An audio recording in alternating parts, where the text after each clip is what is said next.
It felt like everything was going the Mariners' way. They jump out. They've taken the lead in all 4 games.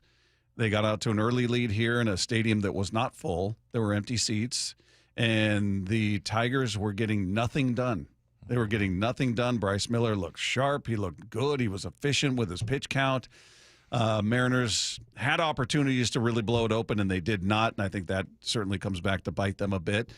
But you bring in a bullpen, and you bring in guys who have been spectacular. Gabe Spire, Edward Bizzardo have been phenomenal for this team. Today they weren't. It was just a bad day for the bullpen. It was a rare one because those guys, I still have no faith lost in them. I have no hesitation putting them right back into a leverage situation. Those are the guys that got you here, and they performed extremely well. And today, just Spire didn't have it, Bizzardo didn't have it, and Vargas didn't have it. That wasn't a huge surprise there, but yeah. They all didn't have it. Yeah, it was just one of those days where the bullpen, and for whatever reason, if you want to sit there and go, they're too tired, they're being used a ton, they're overused, or maybe it's just the vagaries of baseball, man. It's baseball. That's how it goes. It's funny. We talked about this yesterday a little bit about, for Dan, the decision making and having a short leash, and then, also kind of trying to balance that out with, well, let's let him work it out through a couple of batters, and maybe he'll repair and come back. And this is the one time where I was like, I didn't understand why they pulled Miller. And I just, like I told you before, I wrote in my notes, he's cruising. But he did get hit around a little bit, and I think it was one of those situations. And I never second guess Dan. I mean, he knows better than anyone what the mood is, or matchups and things like that. And I guess if I was forced to complain, I would say maybe leave Bryce Miller in. But I mean, look, he gives up one more hit, and all of a sudden that loses you the game, and you're like, why didn't he pull Miller? You know? So it was kind of one of those decisions that you just kind of have to live with and trust Dan. So, I mean, that was the one thing for me. But other than that, they also took their foot off the gas pedal offensively. Yeah, whether they took it out, they just couldn't capitalize. They couldn't come through, bases loaded, nobody out. You plate 1 run. Unfortunately, that was all the damage you could do there. And not saying had they, scored 3 runs there, does that change the Tigers and what they do in this game? I'm not sure. But it certainly puts more pressure on them that I'm certain they were feeling with the crowd booing them at home. It just felt like, wow, the wheels are about to come off. They're forcing it. They're tight. Some bad swings out there, just not getting it done. It felt like, hey, this is rolling the right way for the Mariners. The fans are turning on the home team there. It's not even a packed building. And it was pretty rapid. But as far as, timing and Dan, look, Dan wore it in game 1 for not taking Kirby out, for sticking with him too long, and it bit him. And now he takes, when we've talked about a short leash in the postseason, that's how it goes. As soon as the guy gets in trouble, and let's see, when was the last time? Bryce pitched last on the 28th of September. So 10 days ago. Mm-hmm. He hadn't pitched in a while. Went 4 innings that time, gave up 4 runs to the Dodgers. So I don't know where they were at with pitch count, how they felt about, how deep they wanted to go with him in that situation. But he gave up a single. He gives up an RBI double, and you're going, all right, this is, you got a lefty coming up, and you got your high leverage guy who has just been nails in Gabe Spire. I got to tell you, it didn't work, but I didn't have a huge problem with it at the time. I'm like, yeah, I get it. It makes sense.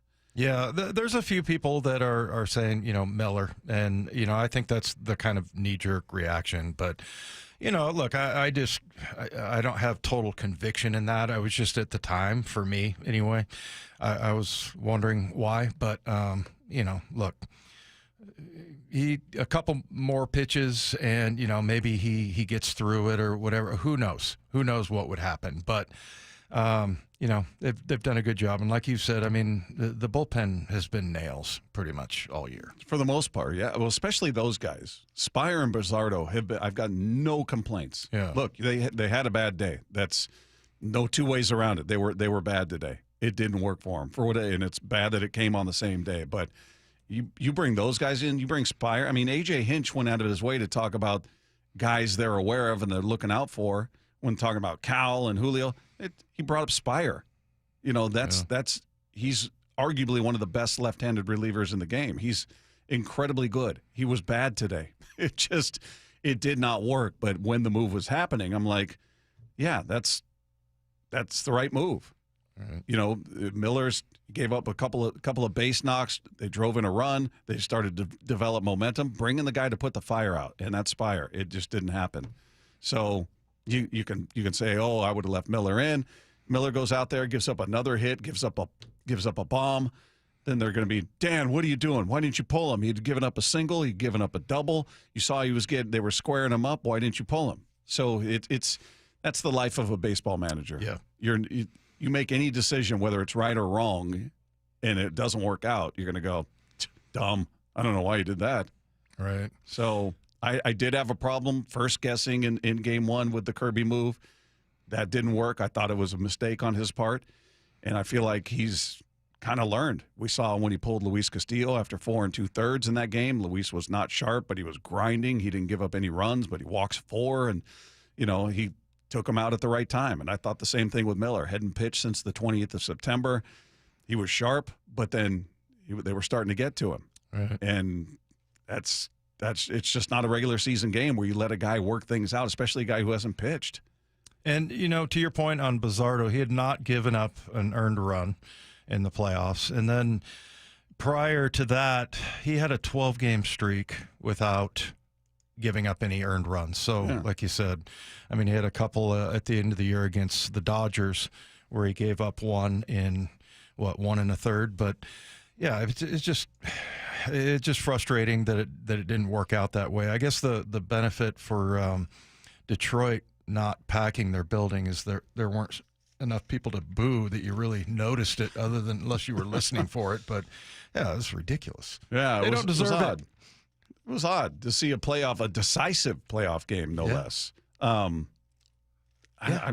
Seeing this many empty seats. I mean, I'm not going to pretend it was half full, but if it was sold out, a lot of people didn't show up with their tickets. I mean, there were a lot of empty seats there, which was really surprising. But then they were none too happy with what was going on there. But Dan Wilson, after the game, just talked about what was the difference for the Tigers in this one. Really, they were just able to get to our bullpen today, and it's been such a strength, and they've thrown the ball incredibly well all season long. And, one of the things our guys do the best is they bounce back, and we're going to do that. And no better place to do that than going back home and being able to do that at home and on Friday night will be what we need to do. So, yeah, I mean, it's obvious. They got to the bullpen. The bullpen just didn't perform the way they have. It's what happens in baseball. But he explains here why it is that he decided to pull Bryce Miller. Yeah, I mean, I think, we anticipated that the move that they were going to pinch hit there, but still liked the way Gabe matches up, and he throws the ball so well, and has, right-handed, left-hand, doesn't matter, and, they were able to get to him today. Yeah, I mean, that's the thing is the matchups were there, right? So, I mean, what else would you ask Dan to do? Yeah, it's not like he brought in Caleb Ferguson for a second night. Right. You brought in one of your best relievers. You're one of your leverage guys. You didn't bring in Joe Schmagegi going, hey, well, let's get him some turnout here. I mean, you brought in a guy to put the fire out who generally puts the fire out. Right. It just didn't happen. It didn't work for him. So, again, I guarantee if he left Miller in there and Miller gives up a bomb and, they still lose in the same way, they're going, Dan, what are you doing? You saw what was going on with him. You saw him starting to get hit, and you left him in there. So I get it. He's not going to win. It didn't work. It was an ugly ending to a game that felt like they were on their way to their first trip to the ALCS since 2001, and that's still in the future. That's still right there on Friday, and we'll get into that. Meanwhile, they did have opportunities offensively they did not capitalize on. So which guys in this lineup have to come through on Friday? We'll get into some of that next with Wyman and Bob right here on your home for the Mariners pennant push. It's Seattle Sports on 710. Friday. It all comes down to one win or go home showdown at T-Mobile Park. Listen to the roar of the crowd again. Swing and a miss, and he struck him out. I would say we believe in each other and we're ready to fight. It's a win or go home Game 5 against the Tigers at T-Mobile. The winner plays for the American League Championship Friday, and there's only one place you can hear the American League West champion Mariners in the playoffs on Seattle Sports on 710 and the Seattle Sports app. Life's expensive enough, isn't it? Groceries, gas, kids' activities. Sometimes your roof needs replacing, but your budget says not now. Hi, I'm Justin Shirley, CEO of State Roofing and Exteriors. We want to help with an offer to lift that weight off your shoulders. Get 0 down, 0 payments, and 0 interest for up to 24 months. Or save up to $3,000 on a new roof today. Call 866-ROOF-ROOF or visit stateroofing.com. It's Dave Wyman here, and after over 20 years in our home, our window seals started breaking. That's when I called Harley Exteriors. They're huge fans of our teams and regular listeners of the station, but what really sold me was their Olympic Series windows, built right here in Washington, designed for Pacific Northwest homes and climate. And that means cooler in the summer, warmer in the winter. And they're beautiful windows. They last up to 60 years, and they'll help with noise, too. Harley Exteriors knows you've been spending a ton of money on playoff tickets, so they have a special deal for Seattle sports listeners. No interest and no payments for an entire year. Also, if you buy one window, you get the second one 40% off. And also, they'll take another $200 off your entire project. So they're the friendliest team and so easy to work with. And you call the number and the person on the other line asks, how can I make you smile today? You give them a ring and tell them you heard our ad. Call 833-HARLEY. That's 833-HARLEY, or go to harleyexteriors.com. In the Pacific Northwest, choose Star Rentals for construction equipment. With 18 locations, they deliver superior service and unmatched follow-through. Visit starrentals.com. Star Rentals, the preferred supplier to the West's best contractors. You gave years, maybe decades to your job. You showed up, worked hard, and planned for retirement. But now, the company's changed. Or maybe you've taken a buyout or been forced into early retirement. So, what happens next? I'm Jeff Jr., founder of Trajan Wealth. And if you've built up a 401k or thrift savings plan, now is the time to ask, is that money really working for you? Many workplace retirement plans offer limited options and even less guidance. At Trajan Wealth, we help people just like you roll over their accounts into IRAs with more flexibility and personalized investment strategies built around your goals. For households with $500,000 or more, let us build you a personalized plan. We operate on veteran values, service, trust, and doing what's right. Your next chapter starts now. Call Trajan Wealth, 206-466-3300. That's 206-466-3300. Advisory services offered through Trajan Wealth, LLC, an SEC-registered investment advisor. Hey, it's Brock Hewitt here, and you got to take the First Mark Insurance Challenge. It could save you a lot of money and get your family better coverage. First Mark has saved my family thousands of dollars every year. Take the First Mark Challenge. It's totally free. Just simply go to firstmarkinsurance.com. Seattle Sports has your chance to win 4 tickets to the Seahawks Monday Night Football game October 20th. Head to the Seattle Sports app, click the Win tab in the bottom right corner, and enter to win. You can enter once per day, so the more times you enter through the Seattle Sports app, the better your odds. Do it every day, October 7th through October 13th. Details and rules at seattlesports.com/win. From the home of the Seahawks, Seattle Sports. Your home for baseball's postseason and your American League West champion Mariners, Seattle Sports.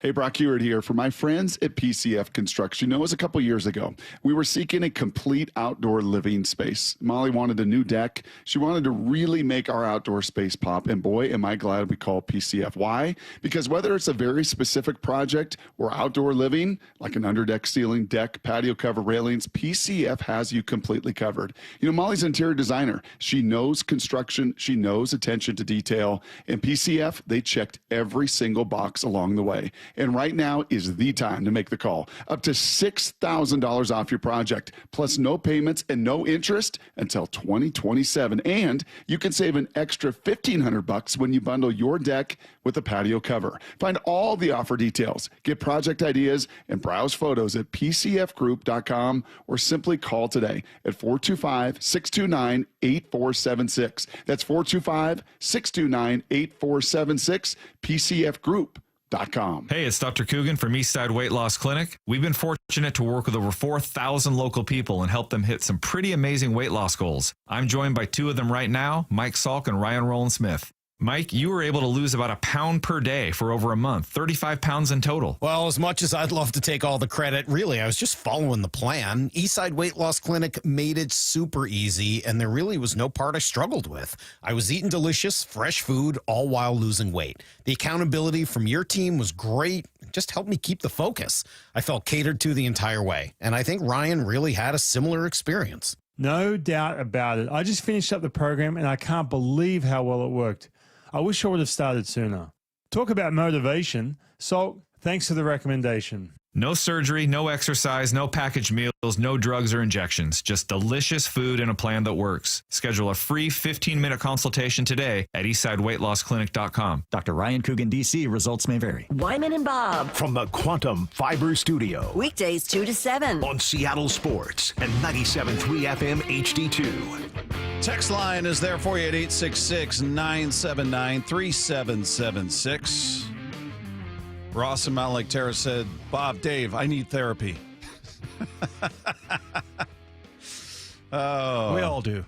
Yeah. There's a lot of people questioning other moves that Dan made. Pinch hitting for Canzone, bringing in our guy, Mitch Garver. That's fair. I've said it all year that I certain managers, it's not unique to Dan. You see managers that are just religious about lefty-righty matchups, regardless of who's hot and who's not. Mm-hmm. And there are just situations where I'm just go with the hot hand. I know it's lefty on lefty. I get it. But who do you have more faith in there? Just because somebody's righty, you think all of a sudden Mitch Garver is going to come to life and just start lacing balls around the yard? He's capable. You see, he's done it before, but he's just not done it frequently enough for me to believe that to be true. So I would leave. I tend to agree with those that said I wouldn't have pinch hit for Canzone. I get it, and maybe Canzone goes up there and strikes out. I don't know, but I just feel like there's more of a chance of him succeeding than Garver. I agree. Yeah, that one always, and I don't know. That's a move that just always seems to not work out. But I'm sure Dan has numbers and he's going with gut and things like that. So, yeah. Interesting, listening to some of these people, like you said, there's lots of people quoting Chuck Knox. Well, one person anyway. Football's not an exact science, as you pointed out during the break. That's kind of interesting. It's Chuck Knox. Does that make anybody feel better? No, I don't think so. No. It's rough. It's rough. It's a game you feel like you had. It was right there, and you had this team on their heels, and credit to them. They were. Look, the Tigers are a good team, regardless of what happened at the end of the season. This is a good baseball team. They were in first place and had the best record in the American League up until, I think, September 1st. I mean, and then they went into a complete nosedive. But they've got talent on this roster, so the idea you're just going to blow through them and it's going to be easy and you should have done this, it would have been easy. Nah, they still have some professional pride. They're fighting for their playoff lives as well. But, you can question decisions all day when they don't work.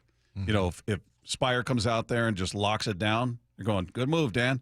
Perfect. You did it perfectly. You got Miller out of there before he blew it up. Yeah. You were starting to touch him up. You pulled him out before it got ugly. You still had the lead. Spire is your guy. He's been nails all year. Perfect move. But it didn't work out that way. Spire got touched up. Now, if you want to question why he brought him out the next inning, I'm with you on that one. Because he brought him out after he'd been getting touched up in that inning and brought him out to start the next inning, where I'm going, okay, what are we doing here? Yeah. So, look, Dan's had some questionable moves throughout the season, whether you want to question his lefty-righty matchups, who he pinch hits for, moves like this with the bullpen, I get it. But that initial move from Miller to Spire, I did not have a problem with. Mm-hmm. You can disagree. Totally fair. That's fine. It didn't work. But I think it was at the time. Yeah. At the time, I was not going, what are you doing? I was like, yeah, it's the right move. They're getting to him. He hasn't pitched in 10 days. Right. So is he going to turn it around here? He could, but you don't have that luxury. You didn't be different maybe if they had taken advantage of the offense that they had sitting in front of them with the bases loaded, and maybe they had a 6-0 lead or something like that. You got more room to play with. But 3 runs at that point of the game, you're in the 5th. There's too much baseball left. Yeah. I the one thing I would hope that, if the Mariners do happen to, get knocked out of the playoffs at some point, that it's not some, situation like that where, somebody made a bad decision. How painful was Super Bowl 49, where everything told you that, you should throw the ball there. Yeah. Based on their personnel, everything, everyone says that. People still don't want to hear that. No, they don't want to hear it, but it's true. They still don't want to hear it. Yeah, but I mean, but the result, and it can't be comforting to anyone because the result still is you lost the game because of that play. Yeah. And you called the play. So, what are you talking about? But, I mean, like you said, you have to go with the information that you have at that time. And I think that year, there had been I don't know, it was 35 or 50 passes from the 1-yard line, and not one of them was picked off.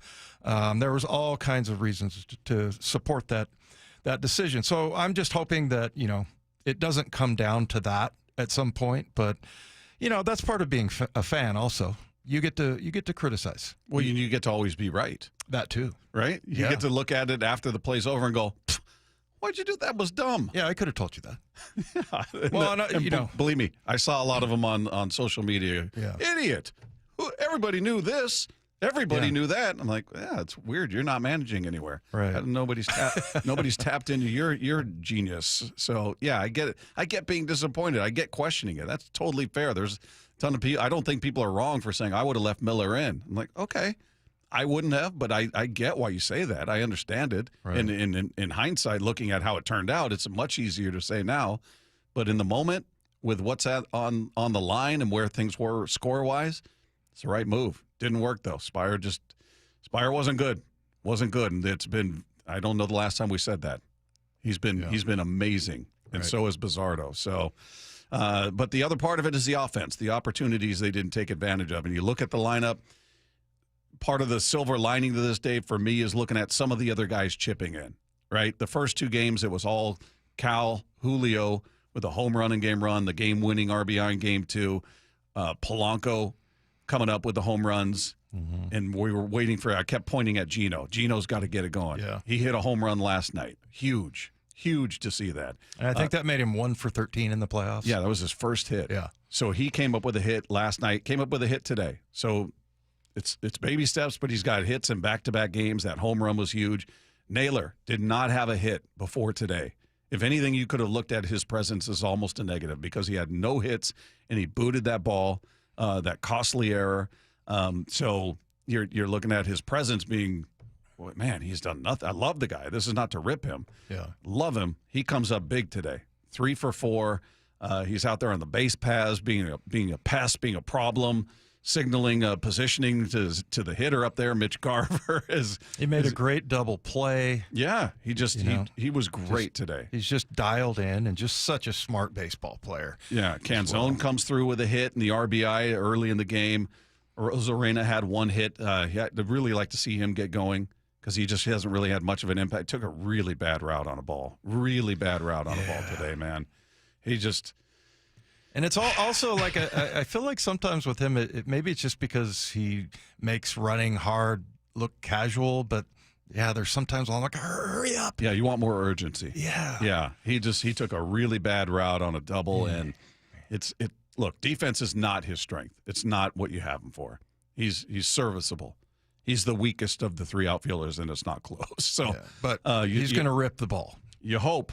You hope he does. He has yet to really do that. So this is talking about what we need to see on Friday. Got to see something from Randy. Got to see Julio get back into the mix here because it's been 2 games without a hit. He was great in the first 2. His last 2, he hit the ball hard last night a couple times, but hit it at people. Yeah. So I'm not that worried about him, but that's what we need to see. You need to see Cal and Julio do their thing, but seeing these other guys chip in, especially Naylor, Canzone, like I said, Robles with a couple of walks today, a couple of good at-bats. Yeah, that gives me more hope about what we'll see offensively because you got guys maybe feeling a little bit better about their timing and how they're seeing the ball up there at the plate. Yeah, I think I'm gonna switch over now to Eugenio, and he's the one I think that you really, to answer the question, who has to step up on Friday? He's your guy? Suarez. Gino? Yes. Yeah. One more quickly before the break here. Dan Wilson just talking about what playing at home can do for this team in Game 5. Everything's in front of us, and these guys have done this all season long. Where they get in tough situations and they know exactly what to do, and they do fight back and they do bounce back. And I'm not worried about that at all. And no better place to do that than at home. So I think we just continue to do the things we've been doing and just get back on the right track on Friday. There it is. There's not much else to say beyond that. Meanwhile, we want to send one of you and 3 friends to watch the Seahawks game on Monday, October 20th against the Texans. All you need to do is open the Seattle Sports app and click the Win tab to find out how. If you don't already have the app, just text the word app, APP, to 866-979-3776. We'll send you a link to download it. It's completely free.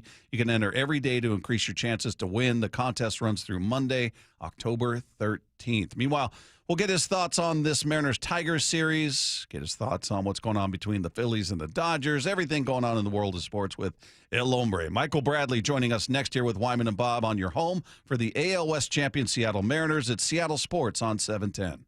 The fact that it was Julio that did it, Brock and Salk. I thought it was my favorite moment of the season. Morning 6 to 10. But for Julio, the long story arc of Julio trying and over-trying in these big moments to finally come up with that huge hit. The pure, childlike joy and love and passion pour out of Julio. Brock and Salk. Morning 6 to 10. Only on Seattle Sports and the Seattle Sports YouTube page.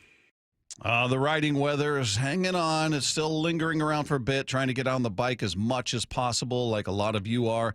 And look, every rider's got a story, right? For some, it does take an unexpected turn, but you don't have to face it alone if we're talking about an accident. With Law Tigers, they are there to make sure you get what you deserve. In Washington, every motorcycle ride writes its own chapter. From the coastal twist of Highway 101 to the beauty of Stevens Pass and the unexpected happens, the Law Tigers are there, ready to ride with you. If you're hurt in a motorcycle accident, give these guys a call. 1-800-LAW-TIGERS. They've been a part of the riding community for over 25 years, so they know what it is to ride. They are a part of that riding community, and they're going to help you out when you need them most. They're not just attorneys. They're riders who know the road. They know the risks that we all face when we're out there. So whether you're going through the Cascade Loop or you're exploring those scenic routes around Mount St. Helens, Law Tigers are the motorcycle lawyers of Washington. So give them a call at 1-800-LAW-TIGERS or visit lawtigers.com. The Law Tigers, Washington's motorcycle lawyers, Cook Law Office, PLLC, 539 Broadway, Unit 104, Tacoma, Washington, 98402. Tired of hearing scary radio ads about the IRS? Tax Relief Advocates is different. TRA is here to tell you that if you owe money to the IRS, whether it's $5,000 or $500,000, we have a solution. TRA can eliminate or reduce what you owe to the IRS with zero risk to you. We have over 1,000 5-star reviews on Google and an A+ with a BBB. End your tax nightmare today by visiting TRA.com or call 800-583-6681. That's 800-583-6681. Confidence is knowing you're ready to handle whatever comes your way. That's what it feels like to take on your workday with Cintas.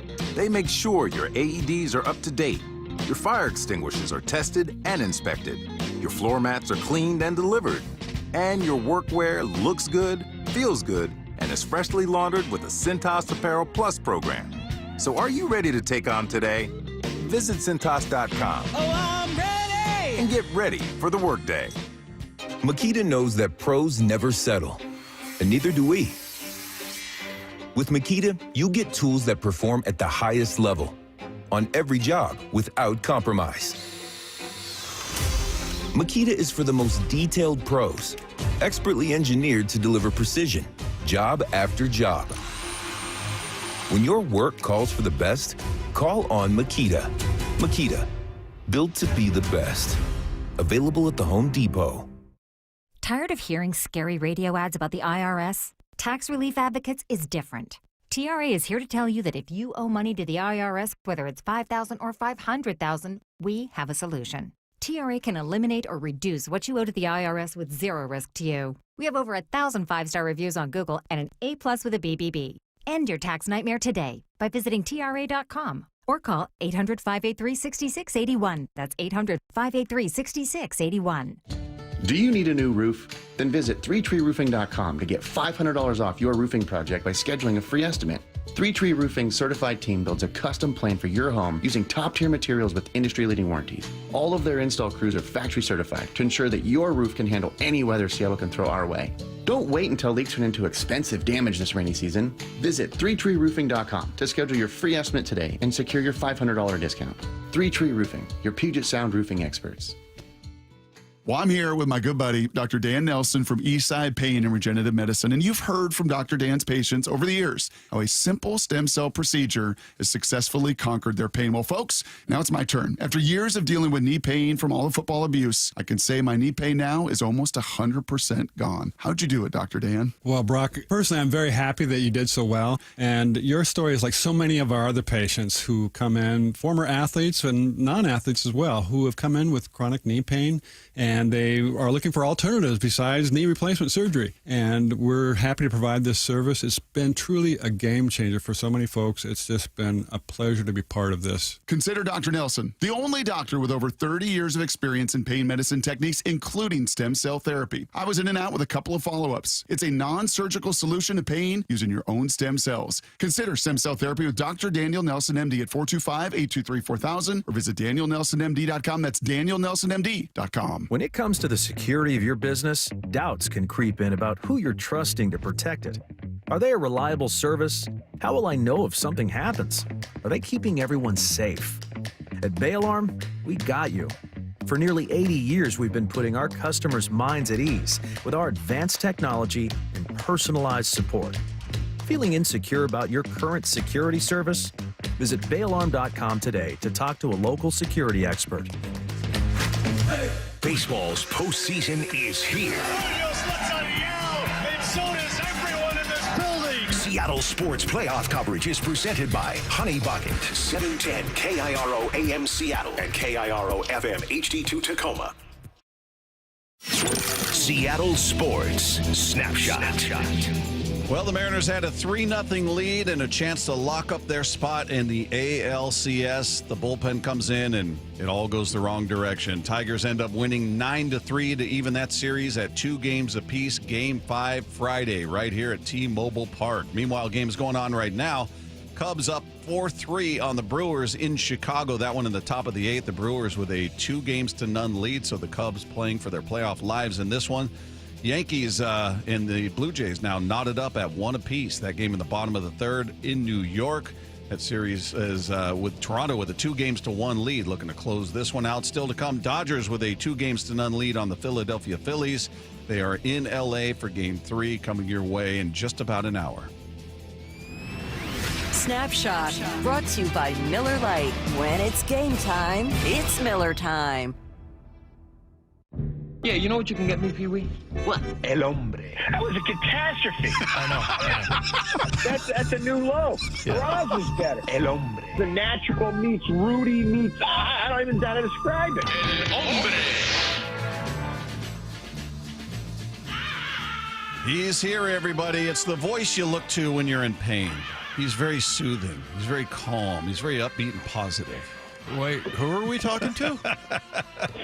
He's with us on the Emerald Queen Casino Sportsbook Hotline. The voice of reason, our ray of sunshine, El Hombre, Michael Bradley is here with us. How are you, man? Stop your whining. You had an assured Game 5 at home. Meanwhile, the Philadelphia Phillies are down 2-0 and going to the Dodgers tonight with Mr. Softy Aaron Nola on the mound, who's got an ERA of 6 and a first inning ERA of 8.5. Oof. You're upset? You're upset? Yeah. Yeah, no, you don't. You bring up a good point. I think there's probably a lot of fans that were like, hey, this is a good thing. Let's look at this as a positive. We get one more home game, right? No, you don't look. No, I don't look at it that way. I'm not that ridiculous. I'm not. I mean, there's optimistic and there's realistic and there's Pollyanna. So no, not the Pollyanna stuff. You're not looking at another home game. That's a lot of money for the owners. You're going to rest your pitching staff for the ALCS. Yes. So I get it. It's dire. There's problems. You blew a 3-0 lead, but you're going home. The dumper loves it there. The fans. And here's the thing. You guys got to stand for most of the game. You got to make a lot of noise. Whenever you got 2 strikes on the other team, you got to stand up and howl. You got to let the umpires know from the first pitch that you can't stand them. You got to channel your inner East Coast. This cannot be a West Coast crowd. They got to be guys play next. edgy and angry and just fierce. Hostile. Yeah. Well, and let it loose, right? Because, Bob, you were saying that there was a lot of anxiety you could tell at the in Game 2. Game 2. Yeah, because the Mariners dropped Game 1, Michael, as you know, and then the building was just on fire. I mean, that's the loudest I've ever heard it at T-Mobile in Game 1. Julio hits the home run. I mean, that place explodes. They end up losing that game. Game 2, sold out, 47,000 plus there, but it was just, you could sense it. There was this nervousness, this apprehension about going down 0-2 and going to Detroit. Yeah. So yeah, it wasn't. So it was weird to see same number of people, same situation the next night, but it was just a little. The edge was different. Let's put it this way: I was there Monday night when they lost to the Dodgers, and the place was very anxious. If they get back on Saturday, and that's like saying tomorrow I'm going to wake up with a lot of hair, be 6 feet tall, and a small nose, then that place will be a cauldron. Oh, wow. Hold on. A lot of hair. 6 feet tall and a small nose. And by the way, I don't want to ever hear you guys say it for a playoff game again. It was sold out. I mean, that's the default. Okay, the Phillies had 31,000 people in an intra-squad scrimmage last Wednesday. Yeah. And you guys are crowing about being sold out. That was more people than were at the Guardians' first game against the Tigers in the wild card round. Well, the Tigers today, I don't know if you watched the game. That was not a full stadium. I don't know where. I don't get it. I don't know if they bought tickets and thought, they're going to lose. That's it. I'm not going or what. But there were definitely empty seats in that building, which I was stunned to see.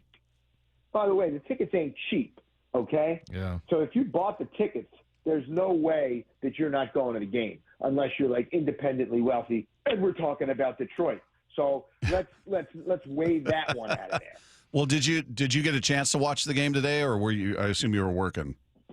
No, I have a TV right next to me, a 1989 Sharp in the world headquarters, and I was able to watch it. And I saw the Mariners get the lead, then I saw the Tigers start to creep back. Then I went down to get a workout in, and the next thing I know is all I'm getting is texts from my Michigan friends about how happy they are. And one of them actually said, "Let's save some runs for Day 5."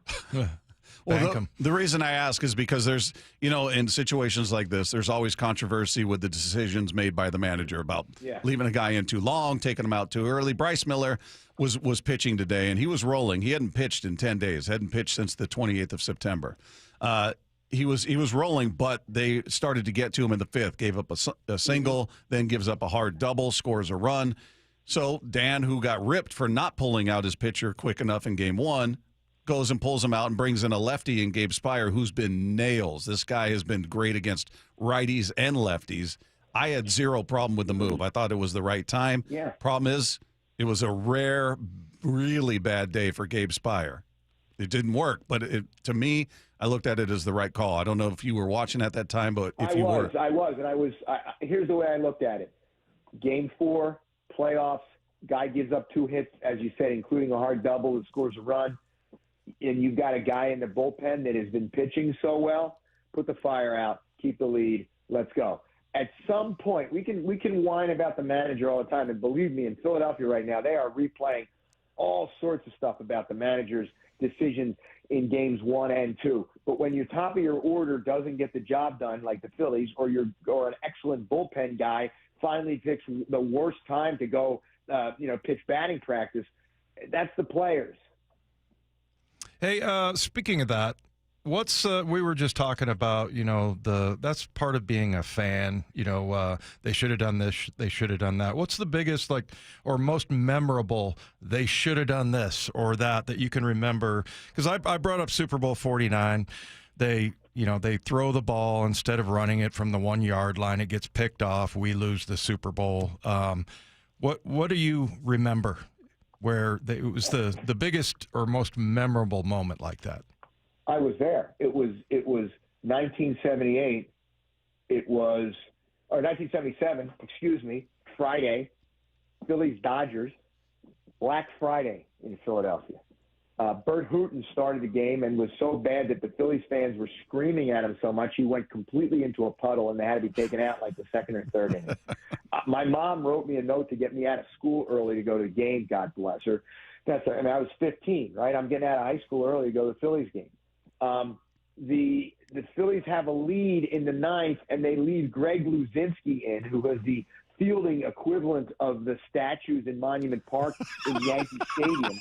Instead of substituting him out for Jerry Martin, fly ball to left field, he butchers it. Phillies lose the game. Phillies lose the series. Bad call at first base. Forget which umpire it was. It might have been Fremming. To this day, if you bring up the name Manny Mota, you still have people screaming and yelling. It was horrible. Wow, it sounds like you've let it go, though. Yeah. I'm glad that we could provide. Yeah, I really let it. I still remember it. I know exactly where I was sitting. It was a 600 level of Veterans Stadium between home plate and first base. I had a perfect view of the butcher job by Luzinski. Holy smokes. Was his nickname the Bull? Yes, the bull, and he could hit the ball, and from behind he looked actually like a bull. He ballooned up once he got with the White Sox, but he was a pretty sturdy guy when he was with the Phillies. And then Dave, what did Manny Mota do in that game? Because all I remember him as a little kid, he was like a base coach for the Dodgers. I don't remember exactly what his role was. I think he was the one who got a key hit that knocked in a run. And then Vic Davalillo, I believe, was the guy who got called safe at first. I have to look it up. But just all I remember is the pain and the agony, the scar on my heart, and it still stands today. If you say to a Philadelphia Phillies fan of a certain age, hey, how about Black Friday? They get really mad.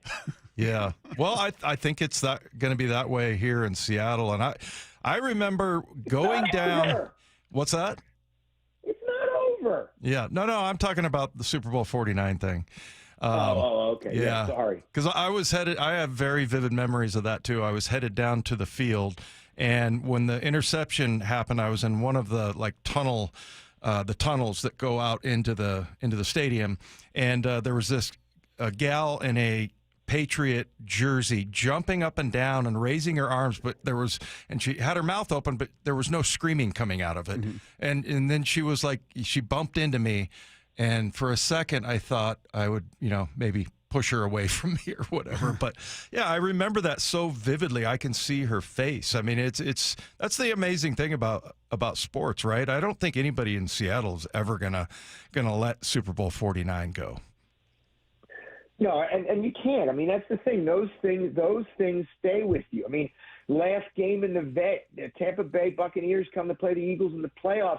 They've never won a game when the temperature's been below 38 degrees or something like that, and they smoke the Eagles opening kick, the kickoff for a touchdown, the pick six. It's horrible. So here, Davalillo was the guy who had the drag bunt who got on. Then Manny Mota hits the ball deep that Luzinski botched. Luzinski threw to second to try and nail Mota, but the throw skipped past him, allowing Davalillo to score. Then Mota to reach third. Lopes hits a bad ball, hits Schmidt in the knee. Boa barehands it and throws in. And Fremming, I was right, calls Lopes safe, tie game, extra innings, Phillies lose. So Bruce Fremming for a long time was number one on everybody's crumb list in Philadelphia. So what we've seen so far in the playoffs, and I don't know how many games you've watched outside of Philadelphia, a lot. So who stands out to you? Is there somebody you look at and go, wow, I don't know who beats this team? Because I know the Dodgers are up 2-0. They look pretty good. They swept the Mariners at the end of the regular season. So for me, I'm looking at them as kind of the leader. If you're looking at the most dominant team right now, is there one that stands out to you? Yeah, it's the Dodgers. I mean, the Phillies are playing the best team in baseball. And that's the thing. And I don't know if you watched the game Monday night. The fact that they were able to execute the wheel play with men on first and second and send the shortstop to third, the third baseman in to go after the bunt, the first baseman in, the second baseman to first, and execute it and get the runner out. Now, a whole lot of things had to happen. The Phillies base runner didn't do his job. It was a heck of a throw to get the ball to third base when the bunt was put down, et cetera, et cetera. Winning teams do that. Winning teams come back. Winning teams hold off teams at home when the fans are screaming and yelling in the ninth inning. That's what you see. Up until last night, I thought that in like the sixth inning, I thought the Blue Jays were invincible. Now all of a sudden you got some doubt there, and they're playing the Yankees tonight to try to close them out. So it's a really interesting playoff right now. But I would say that the Dodgers are the best team. Michael, what would you say is the worst or most undeserving sports town in America? Because you talk about how much support there is in Philadelphia. You know who he's going to say. Well, Cleveland. Cleveland? Ohio State. Well, No. Cleveland hasn't won a major league championship since the 40s. Their football team has never even been to the Super Bowl. Other than LeBron winning for the Cavaliers were snake bitten. They used to have a hockey team, the Cleveland Barons, that folded. I think that's the team. That's the city. They had a river that caught on fire. It was a lake. It was a lake. No, it was a river. You're right. I mean, other than when Major League won some games in Major League. The movie. Yeah. But no, it's got to be Cleveland. And I mean, I'm delighted by it. Don't get me wrong. So they're the ones that are the most snake bit. In terms of who I'd like to see never win a game again, it's obviously Columbus. There's no way I can root for anything out of there. Hey, what do you make of the conversation centering around Baker Mayfield as a potential MVP? Did you ever think we'd be uttering that statement? Baker Mayfield, MVP, potential. No, I wouldn't. But guess what? He's playing his backside off right now. And I mean, I saw the Eagles play against him, and they were fortunate enough to come away with a win. But he's a good player this year, and this is a weird NFL right now. All right, I mean, there's no team you can point to and say juggernaut. I mean, the Chiefs stink, right? The Jaguars have a better record than they do and beat them the other night. In the NFC, the Eastern Division, the Eagles are 4-1, but they certainly don't look great. If you were going to say to me, who's the best team in football right now? It's the Lions, if they can stay healthy, especially on defense. But Mayfield's playing tremendously, and everybody can say it's Josh Allen until he was rotten against the Pats. So he's having a hell of a year, and the Buccaneers are a good team. Yeah, we scratched a W for Jacksonville, the Jaguars, in preseason, and now all of a sudden looking at looks like a taller task. Ooh, man, I mean, you beat the Chiefs on Monday Night Football. They went to San Francisco and got a W, and pretty impressive. I mean, that's a good team. That's right now. That's a good team. But here's the thing: we're not even a third of the way through the season. Okay, buys are going to start, injuries are going to start to pile up. We won't find out until late November, early December who the real teams are in the league. So when you look at the Mariners, and just objectively from your view, are you looking at a team that you think can do some damage in the playoffs, or are you like? Well, they should win Saturday. I mean, they're home. Friday. They're playing a team Friday. They're playing a team, the Tigers, who are good but not great. Now the problem is Scooble going for the Tigers Friday? Yes. Yikes! He's really good. They beat him 3 times now. Good. Let's make it 4. And look, if you play the Blue Jays, I can't imagine that. The Blue Jays are good, but they're certainly not a juggernaut. They played well at the end of the season. They're on a roll. But, you guys, one game at a time, but you certainly can reach the series. Boy, they've got to get it done Friday, man. I don't want to deal with the fallout, the feelings that come with them coming up a game short of the first ALCS trip since 2001. 2001, Michael. Let me do this for you here. This is why, as all of you sit with your intestines in a knot for the next day, okay, until the first pitch, and then suffer for 3 hours on Friday night. or Friday late afternoon, whatever the heck you're going to play, keep in mind this. There's nothing else entertainment-wise that you have that causes such a range of emotions, right? You don't go to the movies and it's like, boy, I sure hope Stallone nails it this time. You don't do that, right? You don't go to the opera and think, oh boy, is the fat lady going to hit the right note? It's killing me. So, this is tremendous drama, and having these games is what you are a fan for. So please, as much as it's the angst meter is like gone through the red and starting to come around the other side, cherish it. You could be a Rockies fan. You could be a White Sox fan. You have this. Yeah, embrace the anguish. That's what. Embrace the pain, the anguish. Exactly. Yeah, that's part of being a fan, and ultimately, it's not like were diagnosed with some disease or anything, or there's actual. I mean, this is kind of like theater, right? I mean, it's not like consequential to your life or anything like that. But I do count it as Super Bowl 49 is one of the worst days of my life. I will say that. It is consequential to your life. I will refute that every day of the week. And I hope your Mariners fans feel the same way. I am not built for a 162-game season.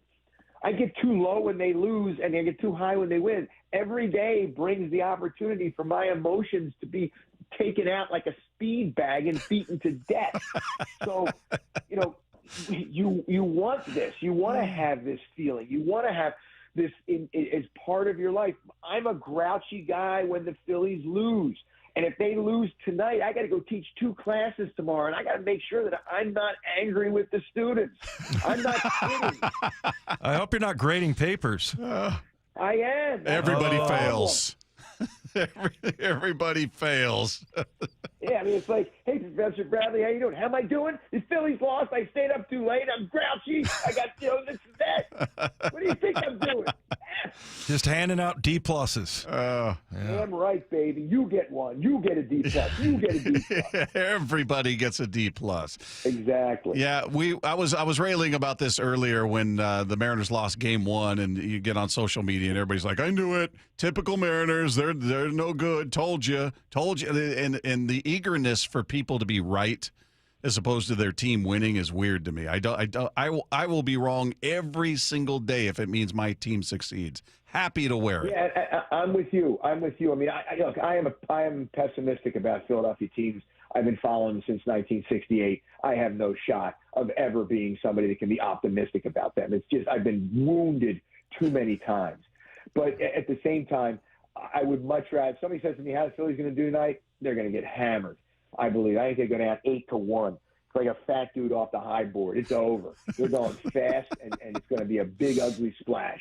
But if I'm wrong, I will stand up and say, I'm not going to Fonzie this one. I was wrong. I'm not going to go, I'm going to absolutely take this one. Right? Isn't that? I feel like that's common sense, but there's some that just seem to take great delight in. I told you they stink. This guy's no good. They're protecting themselves. That's and I'm not making excuses, but they're absolutely protecting themselves. That's exactly to right. make sure they don't get hurt. Yeah. And by the way, kudos for remembering that Fonzie couldn't say he was wrong. He couldn't say the word wrong. Exactly. I use that in class all the time. I said, if you're going to apologize, you say, I'm sorry. Don't go out. I was not right. I was not right. I was not right. Do they know who Fonzie is when you say that? Heck no. A couple of them might. They don't know who Greg Lazinski is or Manny Mota. They have no shot at who Lazinski is. When I teach sports journalism, the first day I say you cannot be a person in the journalism field of sports if your knowledge of the sports goes back 15 years. And I said, and none of you would have lasted a minute at my lunch table in high school because we could go back to the 30s and argue about whether this version of the Yankees is better than the 78 Yankees. Those people that do know who Fonzie is, do you give them a little bump in their grade? Just a little bit for having culture? The same bump that people get who laugh at my dad jokes. I had one kid one time who laughed at every single one of my jokes, and I would just say to the class, you want to see what an A in class participation looks like? This is what it is. Shape up. Love it. He is El Hombre, Michael Bradley, with us every Tuesday, generally at 5 p.m. You can find him here. You can find him on Twitter at Daily Hombre, on Twitter as well. Michael, we appreciate you. Best of luck to your Phillies tonight, and we'll talk again next week. Go Mariners, suckers. Love it. There he goes, everybody. If you missed any part of that conversation, you can find it on the podcast page after the show at seattlesports.com. Meanwhile, there were a couple of pitching decisions that did loom large. We're going to get into more of that coming up next with Wyman and Bob right here on your home for the Mariners pennant push, Seattle Sports on 710. Friday. It all comes down to one win-or-go-home showdown at T-Mobile Park. Listen to the roar of the crowd again. Swing and a miss, and he struck him out. I would say we believe in each other and we're ready to fight. It's a win-or-go-home Game 5 against the Tigers at T-Mobile. The winner plays for the American League Championship Friday. And there's only one place you can hear the American League West champion Mariners in the playoffs on Seattle Sports on 710 and the Seattle Sports app. Hey, it's Dave Wyman for Swedish Cyberknife, and on average, 1 in 8 men in the U.S. will be diagnosed with prostate cancer during their lifetime, and many treatments are available, especially locally, but I recently spoke with someone who underwent treatment for prostate cancer in February. Tim Hunter, a lifelong local radio host, and Tim underwent Swedish Cyberknife treatment the week right after the Super Bowl, and it was literally a week. All it took was 5 days in a row, with each session lasting less than an hour. And he chose Swedish Cyberknife because it was only 5 days of treatment versus several months and with other treatments. And on top of that, Swedish Cyberknife had by far the least interruption to his daily life. No surgery, no catheter, and the recovery was incredibly quick. And Tim heard about the Cyberknife treatment from our radio commercials right here on this show, just like you're hearing right now. So if you, a friend, or a family member is diagnosed with prostate cancer, go to swedish.org/cyberknifeprostate. And remember, you don't need a physician's referral. Again, that's swedish.org/cyberknifeprostate. Treat prostate cancer with Swedish Cyberknife. Okay, I have to tell you, I was just looking on eBay where I go for all kinds of things I love, and there it was. That hologram trading card. One of the rarest, the last one I needed for my set. Shiny like the designer handbag of my dreams. One of a kind. eBay had it, and now everyone's asking, ooh, where'd you get your windshield wipers? eBay has all the parts that fit my car. No more annoying, just beautiful. Millions of finds, each with a story. eBay. Things people love. Confidence is knowing you're ready to handle whatever comes your way. That's what it feels like to take on your workday with Cintas. They make sure your AEDs are up to date, your fire extinguishers are tested and inspected, your floor mats are cleaned and delivered, and your workwear looks good, feels good, and is freshly laundered with the Cintas Apparel Plus program. So are you ready to take on today? Visit Cintas.com. Oh, I'm ready! And get ready for the workday.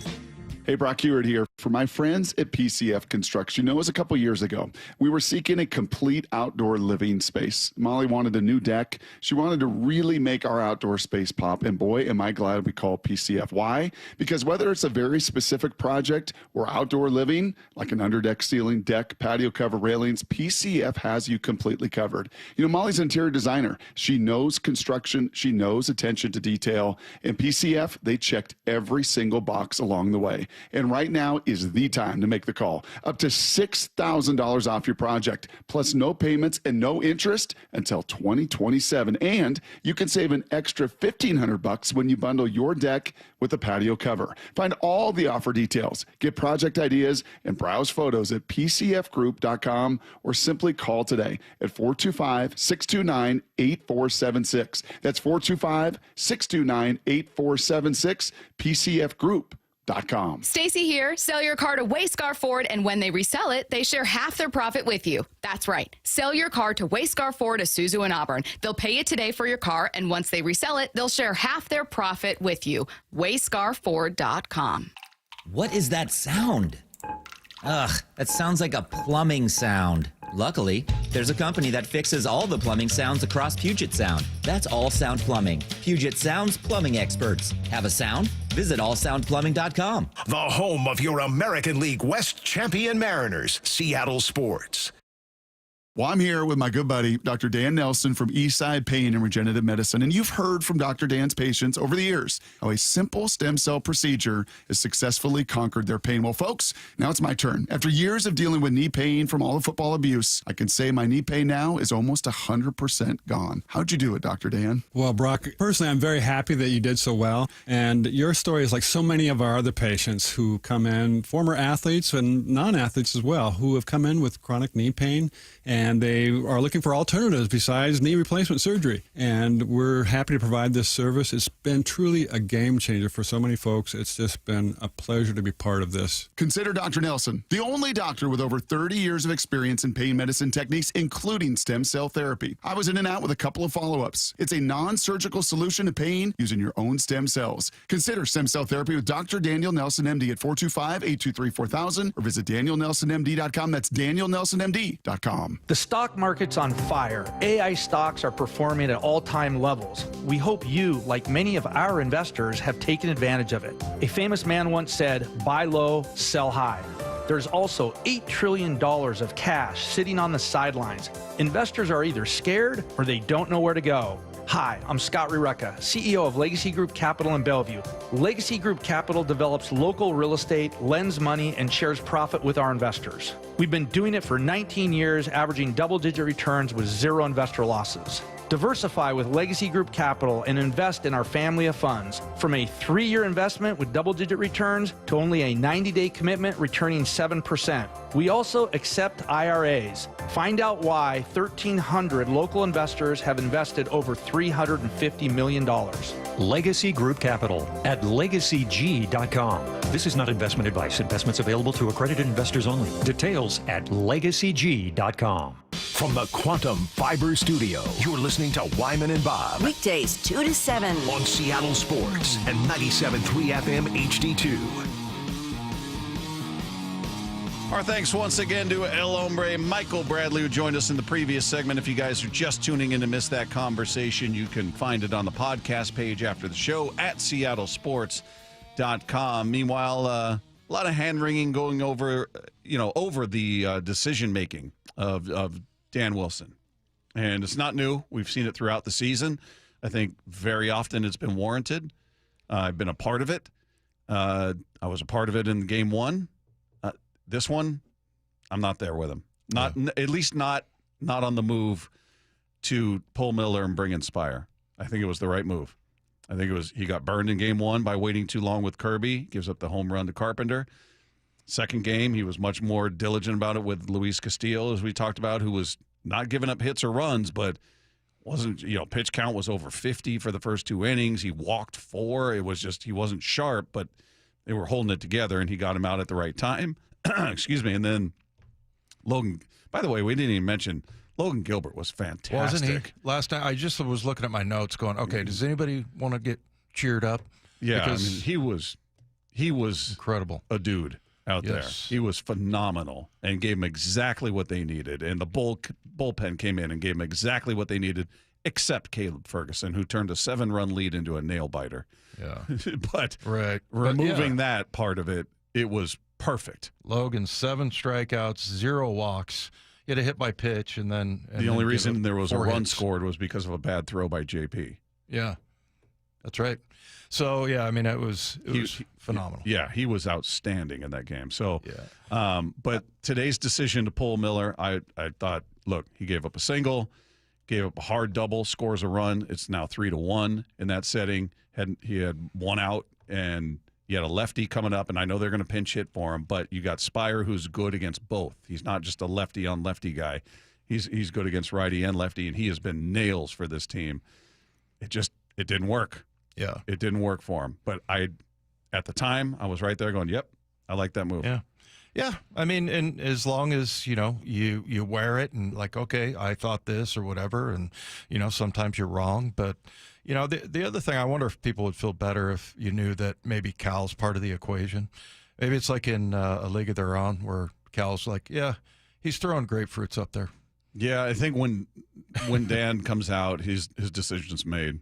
Yeah. I think the pitching coach will come out before that, and maybe Cal's got some input there. But once Dan comes out, that's it. So I don't think he's consulting Cal in that moment. No, but I mean, he might think that, So, I mean, you're getting good intel from him. So, I mean, I don't know. I just think people want to villainize Dan for, making these decisions when he's not insane, okay?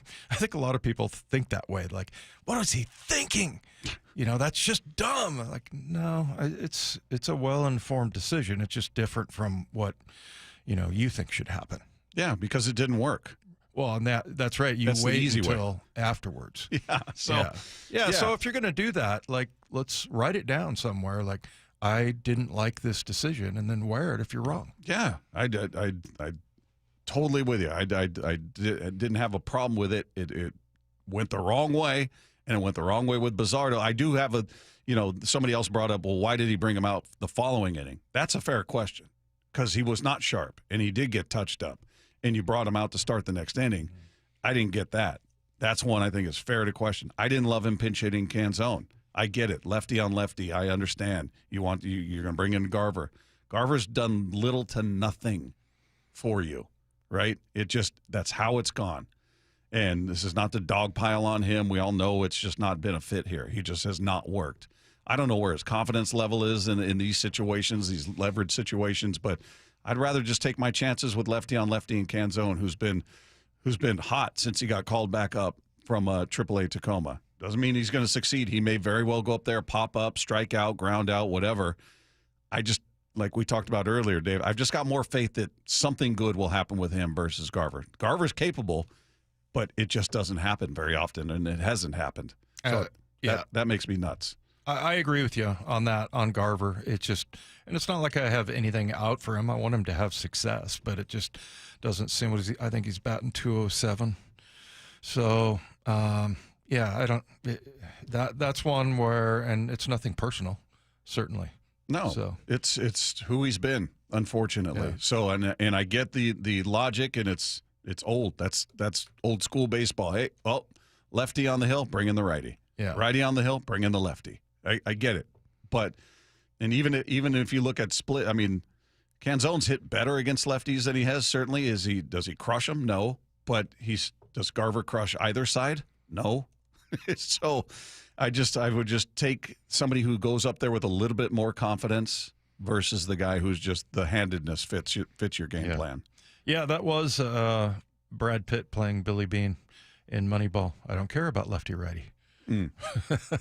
But I mean, it's something that if you do it the right way, I mean, it's fair. That's all part of it. And I know Dan knows that's what goes along with the job. You're the one who's gonna, just like, the head coach going for it on fourth down. You have to wear those kinds of things. And it's rarely brought up when it works. Right. You convert a fourth down. It's like, oh yeah, good play. Nice. Way to go. But nobody ever goes, oh, do you remember when we went for it and got it? No, it's always when you miss. The wrong decision is made. But that was dumb. I think, the other thing is for fans, I mean, go look up like ESPN game log and punch in any of the relievers and just kind of revisit like how good this bullpen has been. We were just looking at Bizzardo numbers. He's been fantastic. Yeah, he had like a 12-game streak where he didn't give up a single earned run. So, yeah, I mean, a good opportunity to just kind of look at how good this bullpen is, and and if Dan's believing in his bullpen, it's the right move. Yeah, and I have zero hesitation bringing Spire in on Friday, Bizzardo in on Friday, Brash, Munoz. Doesn't mean they'll succeed, but those are your leverage guys. Those are the guys that got you here. I would be reluctant with Ferguson. I'd be reluctant with Vargas. Luke Jackson, those are emergency guys for me. Those are, hey, we've burned every arm in the bullpen. This is all we've got left. All right. I get it at that point. But until you reach that point, I don't want to see those guys. Yeah. I don't want to see those guys. And maybe we see a starter come out of the bullpen. I assume Kirby's going to they haven't announced who the starter's going to be for the Mariners. It'll be Skubal for the Tigers. I assume it'll be Kirby. But should he get in trouble, do they try to bring, Lefko and Brent, and some people were talking about bringing Castillo out of the bullpen. I don't know if that works. I don't know if it works for him. It's a different mentality. It's not something he does. We saw it with Robbie Ray. That didn't work out. So just because they're a starter and they've got success as a starter doesn't mean they're an effective reliever. Yeah. So I don't know that that's an automatic, oh, well, you got this guy available. Now, if he says, I'm good, I can do this, and they believe it, and the pitching coach is on board and everybody's there, okay, go for it. But I don't know that that's the option. So we'll see what happens there. But, it's going to be really interesting to see how they attack it, how much slack does, if it is Kirby that starts, how much rope does he have? First sign of trouble, is he out? What are you doing there? Because your season ends if this doesn't go right. So this is more dire than anything that's taken place to this point. Meanwhile, we're 3-0 against the Big Bad Wolf, by the way. Yeah, let's hope for 4. Yeah. It's asking a lot, but it's got to happen. It's got to happen. We want to send one of you and 3 friends to watch the Seahawks game on Monday, October 20th against the Texans. All you need to do is open the Seattle Sports app and click the Win tab to find out how. Now, if you don't have the app, just text the word app, APP, to 866-979-3776. We'll send you a link to download it. It's completely free. You can enter every day to increase your chances to win. The contest runs through Monday, October 13th. Meanwhile, one trait about this Mariners team should give you hope for Game 5. We'll tell you what that's about. Coming up next with Wyman and Bob right here on your home for the AL West champion Seattle Mariners. It's Seattle Sports on 710. Friday. It all comes down to one win-or-go-home showdown at T-Mobile Park. Listen to the roar of the crowd again. Swing and a miss, and he struck him out. I would say we believe in each other and we're ready to fight. It's a win-or-go-home Game 5 against the Tigers at T-Mobile. The winner plays for the American League Championship Friday, and there's only one place you can hear the American League West champion Mariners in the playoffs on Seattle Sports on 710 and the Seattle Sports app. Do you need a new roof? Then visit 3treeroofing.com to get $500 off your roofing project by scheduling a free estimate. 3Tree Roofing's certified team builds a custom plan for your home using top-tier materials with industry-leading warranties. All of their install crews are factory certified to ensure that your roof can handle any weather Seattle can throw our way. Don't wait until leaks turn into expensive damage this rainy season.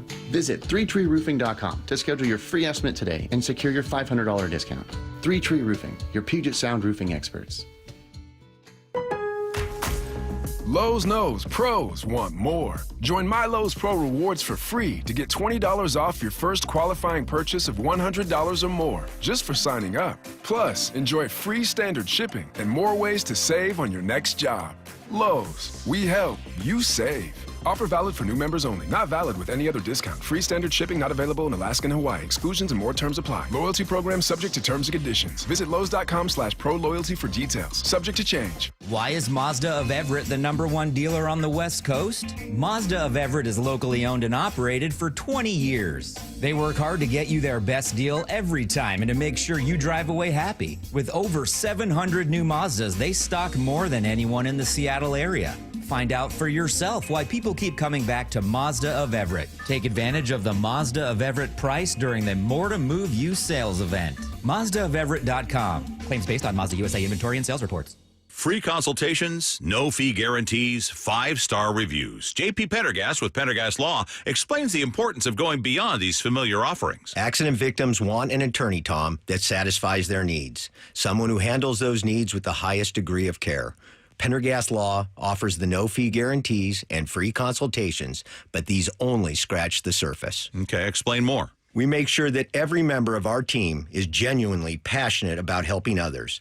Customer service and communication are our top priority. It's how we take care of our clients so they always feel one step ahead of the insurance companies. Our strong reputation for high standards provides comfort and confidence when it's needed most. Pendergast Law offers the free consultations, the no-fee guarantees, and, of course, they are 5-star rated. But what really makes them different is their genuine passion for helping others. I can't recommend them enough. If you or a loved one has been injured in a car accident, call Pendergast Law. We can help. That's PendergastLaw.com. Have you tried the dining district at the Bellevue Collection? Grab lunch with friends, meet up for happy hour, and stay for dinner and beyond. You can sample international flavors and local favorites from talented chefs. Try a new cocktail on a rooftop bar or watch the game with friends. And explore the lively nightlife scene. The Dining District at the Bellevue Collection, where your taste adventure begins. Learn more at BellevueCollection.com/Dining District. Seattle Sports has your chance to win 4 tickets to the Seahawks Monday Night Football game October 20th. Head to the Seattle Sports app, click the Win tab in the bottom right corner, and enter to win. You can enter once per day, so the more times you enter through the Seattle Sports app, the better your odds. Do it every day, October 7th through October 13th. Details and rules at seattlesports.com/win. From the home of the Seahawks, Seattle Sports. This is the home of the Seahawks. Going to let one fly deep. Got a man out there. Ball is caught down at the 10-yard line, and it's JSN. Seattle Sports. Hear that? Sounds like simple. Valvoline Instant Oil Change simple. No appointments. About 15 minutes to change your oil. Then out the door and back to life.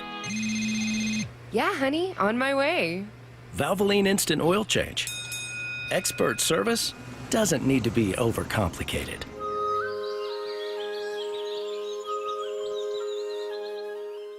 The fall, well, it's a great time to reset your workouts on new stuff, and Top Fitness has some great deals going on right now. Hey, Brock Hewitt here, and you've heard me talk about working out in your home gym. It's the best. From flooring to everything that goes in that gym, like treadmills, ellipticals, and strength training systems, well, Top Fitness provides it all. Top Fitness represents the very best brands available, like Washington's own Precor, yes, the company that created the elliptical, and Inspire Fitness, the leader in strength training machines, along with so many others. Give Top Fitness your room dimensions right now, and you know what? They'll do the rest. They'll do a complete fitness room design. And right now, get 0% interest financing, and mention you heard it from me, and receive an additional $100 off any new treadmill or home gym. It's no secret that everyone, from personal trainers to professional athletes, love Top Fitness. Top Fitness has locations in Tukwila, Linwood, and Bellevue, or visit them online at topfitness.com for more info. That's Top Fitness, your best place for home fitness equipment. Wyman and Bob. From the Quantum Fiber Studio. Weekdays 2 to 7. On Seattle Sports and 97.3 FM HD2.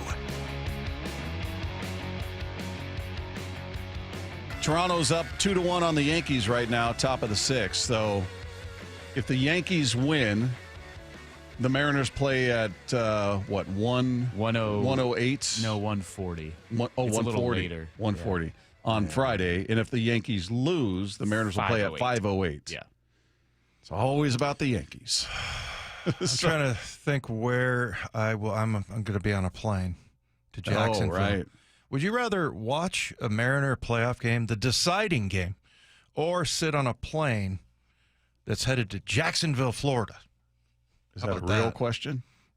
Not really. What are you going to land in time to see the game? If it's what time's your flight? I have not seen. I'm assuming it's a 4-hour trip. We usually leave 3 o'clock. It's longer than 4 hours. It's about 6 hours. Yeah. Is it really 6? Yeah. Yes. Washington to Florida, I think it's the longest. I think Seattle to Miami is like the longest. Well, thanks for cheering me up, guys. Route. I thought it was 4 hours. No, it's going to be a good 6. Good 6. Well, fall asleep for 2 of them, and it will be 4 hours. Yeah, there you go. Did you fall asleep or did you pass out? Yeah, whatever it takes. Whatever it takes. Cal Raleigh, is this from after the game today? Yeah. All right. This is him speaking after today's game and talking about, the trait that best describes this Mariner team. Yeah, I mean, we got a lot of resiliency in this club, and I have confidence in the guys that we're going to go out and play good baseball. We know it's going to be tough, but we're up for the challenge, and that's what you have to do this time of year. You have to face good pitching, you face good teams, and there's going to be challenges and bumps in the road, and we're up for it for Friday. Yeah. Yeah, he's calm, cool, composed. He knows what's going on, and he said also that he knew this would be a challenge, as I'm sure they all did. That you're talking about the best teams in baseball right now. Going into playoffs, it's going to be challenging. It's not going to be easy. You're not just going to roll teams like that. It's not usually how it goes. There's a lot of fight in the other clubhouse as well. So they're a good ball club, and to me, it's just like you said, stay even keel and just flush it, forget about it. Can't dwell on it, and you go to the go to the next game and take it one pitch at a time. Do you think it would have been easier if Miller just went out there and just got torched? Like they just jumped on him early and you lose 9-1. I think the fact that they had a 3-0 lead into the 5th inning, you're thinking, this is all going our way, and they're booing, their fans are booing them, and they can't get anything going, and you knock their starter out early, and everything's just going the Mariner way, and it felt like you had it. You were right there. You were getting ready to celebrate an ALCS berth. Yeah. And then obviously we know how it went. I feel like that makes it worse than if you went out there and they just kicked your butt. Like, all right, they showed up today and just jumped on you early. Like that, I don't know. That would have been easier to take, I think. Yeah, I'll tell you what. If they had won today, that would have been a great plane ride home, man. Can you imagine? Yeah. Again, 2001, Dave. 2001. This is the last time they played in the ALCS. So a lot of firsts, a lot of since. First time since this year, right? First time in the playoffs since 2022. That's not that long, but first time they've won a division title in 24 years. It'd be the first time they played in the ALCS in 24 years. And should they get beyond that, it'd be the first time ever playing in a World Series. As you pointed out, somebody brought up Chuck Knox on the text toy, and that's what Cal sounded like there. You just got to take them one at a time. Yeah, one play at a time. Yeah. So, I mean, look, he's going to be, I don't know, maybe he'll have so much money by the time he's done that he won't have to, but he loves baseball. But, you know, we always talk about Cal. He's going to be a skipper someday, right? Seems like if he wants to. I mean, he seems like he's got that demeanor. He knows the game as well as anybody. Yeah. Yeah, I don't know. He may make so much money when his career's all said and done. He's like, what do I need that aggravation for? What do I need? A couple knuckleheads on the air saying I don't know what I'm doing by putting this pitcher in instead of this pitcher or leaving this guy in? It's kind of a thankless position unless you just win. Right. And, you know, they're torching Aaron Boone in New York. They go down 2-0 to the Blue Jays, and all of a sudden he's a moron that doesn't know baseball. Right. You know, so it doesn't matter if you were in the World Series last year, won it last year. Tell you what, if Dave Roberts makes a move, you know, in this series against the Phillies and somehow it costs the Dodgers, doesn't matter that they won a World Series with him or two World Series with him. He's dumb. Yeah, he doesn't know what he's doing. They'll be calling for his head. Yeah, he blew it. He blew it. What a moron. So they're just nobody's immune to it. I told her. I mean, Tony La Russa was considered one of the greatest managers of all time. I didn't like him personally. I didn't think he was a great guy, but hell of a manager. And even in St. Louis, when I was there for that year, people would be texting and calling in. Tony doesn't know what the hell he's doing with this bullpen and blah blah blah. I'm like, really? You think he has no clue what's going on? But you do. This guy with titles plural under his belt, his decades in the game. And you on the couch are calling him the dope. Right. Interesting. Okay. All righty then. So, yeah, I don't know that Cal wants to subject himself to that. These days, these guys, yeah, maybe he does. Maybe he just loves the game and will want to be in it. Who knows? But, yeah, I don't wish that for him. Just like Dan at the beginning of the year before it ever started. That was the first thing I said to him. Congratulations. I don't want to rip you, Dan. I love you, man. I don't want you in that position. You know? What do you say? It was when we were all up there at the in the meeting upstairs. Oh yeah, and he was just like, "It's part of the job" or something like that. And yeah, I was just like, "Okay, I don't want to do it." Love that guy. Yeah. Hey, tune in Saturday afternoon for the Seattle Sports Game of the Week presented by STSPN. 21st ranked Bothell hosts Woodinville live from Pop Keeney Stadium in Bothell. You can watch the game Saturday at 1 p.m. exclusively on the Seattle Sports app, seattlesports.com, and Seattle Sports YouTube page. For the full 2025 matchups, visit seattlesports.com/high school. So there you go. Were any of your high school games, the state champion Worcester High School games, on TV anywhere? I think my junior year, the one we lost, was on TV. Really? Yeah, and I have a grainy VHS tape. I'll bring it in. We'll give it a look, Bob. Show it to Matt, because I think Matt, above all, would really appreciate strolling down memory lane for a sporting event that took place in the 80s. I'm assuming that was in black and white, right? No, it was color, actually. What year? It was a joke. 1981, I believe. 1980. Would you rather watch that, Matt, or have Brady dazzle you with more stories about his pitching career? Would I rather get stabbed in the gut or the back? I don't know, Bob. Neither sound preferable. That's very hurtful, Matt. I would have thought you would have picked me. You thought wrong. Just get those mean texts in for Friday. Oh, that's so good. I don't want to be part of it. Yeah, he's not going to be a party to it. He'll be on a plane. It's 4-hour plane ride, yeah. Yeah, Enjoy 4 that, hour. That plane goes really fast. It is 4. Okay, that's what we're all believing. All right. Well, it was painful, but we're going to have to keep breaking down what went wrong in this Mariners loss. That is coming your way next with Wyman and Bob on your home for the ALS champion Seattle Mariners at Seattle Sports on 710. Hawks Live. Touchdown! Presented by the Dining District at the Bellevue Collection. Tomorrow night from 7 to 9 p.m. Live from Bellevue Square Center Court. Come on by and join hosts Michael Bumpus and Paul Moyer with this week's guest, Seahawks safety Nick Eamon-Wari. This should be fun. Hawks Live. Tomorrow night from 7 to 9 p.m. Exclusively on the home of the Seahawks. Seattle Sports on 710 and the Seattle Sports app. Eric Johnson here. I spent the past 30 years working to help make our community better informed, better protected when it comes to consumer issues, and better equipped to take on whatever life throws at us. That's why I love the free Washington Accident book series from Davis Law Group. These books keep us better informed about the law, better able to protect ourselves on and off the road, and better off when all is said and done after an accident. Chris Davis didn't have to write these books. He did it because he saw a need.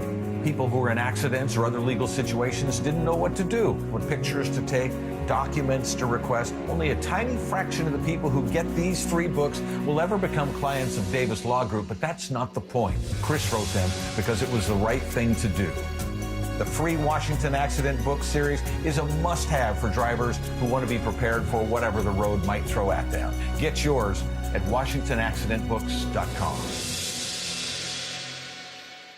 When it comes to the security of your business, doubts can creep in about who you're trusting to protect it. At Bay Alarm, we got you. For nearly 80 years, we've been putting our customers' minds at ease with our advanced technology and personalized support. Feeling insecure about your current security service? Visit bayalarm.com today. Hi, I'm Justin Shirley. We offer 0 down, 0 interest, and 0 payments for 24 months on new roofs. Call 866-ROOF-ROOF now. State Roofing and Exteriors. Held to a higher standard since 1968. Golf carts are fun and easy to drive. They can zip along up to 15 miles per hour in the sunshine, warm air, with your foot firmly on the dashboard. Now that's living. Pacific Power Batteries has some sweet 2021 Club Car Tempos for sale at about half the price of a brand new one. We offer a 2- or 4-seat model with capacity-rated batteries and a 30-day, no-hassle, money-back satisfaction guarantee. Have a look online at PacificPowerBatteries.com. Hey, it's Bob Stelton here, and let me tell you about one of the best decisions I've ever made in my life. That's when I went to K2 Vision for RLE. That's Refractive Lens Exchange. Now, Dr. Kopstein started K2 Vision with Dr. King from King LASIK, the most experienced LASIK surgeon in the Northwest. King LASIK plus K2 Vision equals freedom vision for every stage of life. No glasses, no contacts, readers, or cataracts. Now, if you're somebody that struggles with distance vision and now you always need a pair of reading glasses, K2 Vision RLE could be your perfect permanent solution to spending your good active years not needing reading glasses. And here's the cherry on top: you never develop a cataract. Now, if you're somebody like me that had a pair of readers in every room of the home, in your car, you had to bring them into the restaurant with you. Otherwise, like me, you couldn't read the menu. That has all been rectified thanks to RLE. So whether it's LASIK, EVO ICL, or RLE, trust the most experienced team of doctors to recommend what's best for you. Schedule your free Zoom consultation today at K2VisionRLE.com. That's K2VisionRLE.com. Are you frustrated with those trendy weight loss shots and not getting the long-term results you really want? This is Dr. Ryan Coogan with Eastside Weight Loss, and whether you've hit a plateau, can't handle the side effects, or watch the pounds creep back after stopping, there's a better way. Our program has helped over 4,000 people lose up to 10 to 20% of their body weight in just 8 weeks without expensive injections or uncomfortable side effects. Our doctor-developed program costs up to half as much and works up to twice as fast. Ready for real lasting results? Visit EastsideWeightLossClinic.com now to schedule your free consultation. Did he just say Eastside Weight Loss Clinic is half the cost and works twice as fast as weight loss injections? Well, if that's not reason enough, you don't risk the scary side effects or gaining the weight back as soon as you stop. Eastside Weight Loss Clinic is natural, And it works. Many clients lose 20 to 30 pounds in a month or two, and you can do our program remotely from anywhere you live. Schedule your free consultation at eastsideweightlossclinic.com. That's eastsideweightlossclinic.com. Dr. Ryan Coogan, D.C. Results may vary. What if you had the smartest Wi-Fi? If you did, it'd be Xfinity, of course, and it'd come with their best state-of-the-art equipment. It would boost speeds to the devices that needed them most, prioritizing your most important connections, whether you were streaming, gaming, or gaming while pretending to work. And it would let you stream 4. That's right, 4 games on one screen. It would even power your mobile connection so you could bring faster, secure Wi-Fi speeds with you where you use it most. It would be proactive and fix problems before you knew you had them. Impressive, right? And it would have security features that protect you from threats at home and online. Kinda like a force field for your life. If you had the smartest Wi-Fi, well, everything would work together seamlessly to keep you connected, no matter what. Xfinity. Imagine that. Restrictions apply. Baseball's postseason is here. Seattle Sports Playoff coverage is presented by Honey Bucket, 710 KIRO AM Seattle and KIRO FM HD2 Tacoma. From the Quantum Fiber Studio, this is Wyman and Bob on Seattle Sports. Streaming live on the Seattle Sports app and at seattlesports.com. Now, here are your hosts, Dave Wyman and Bob Stelton.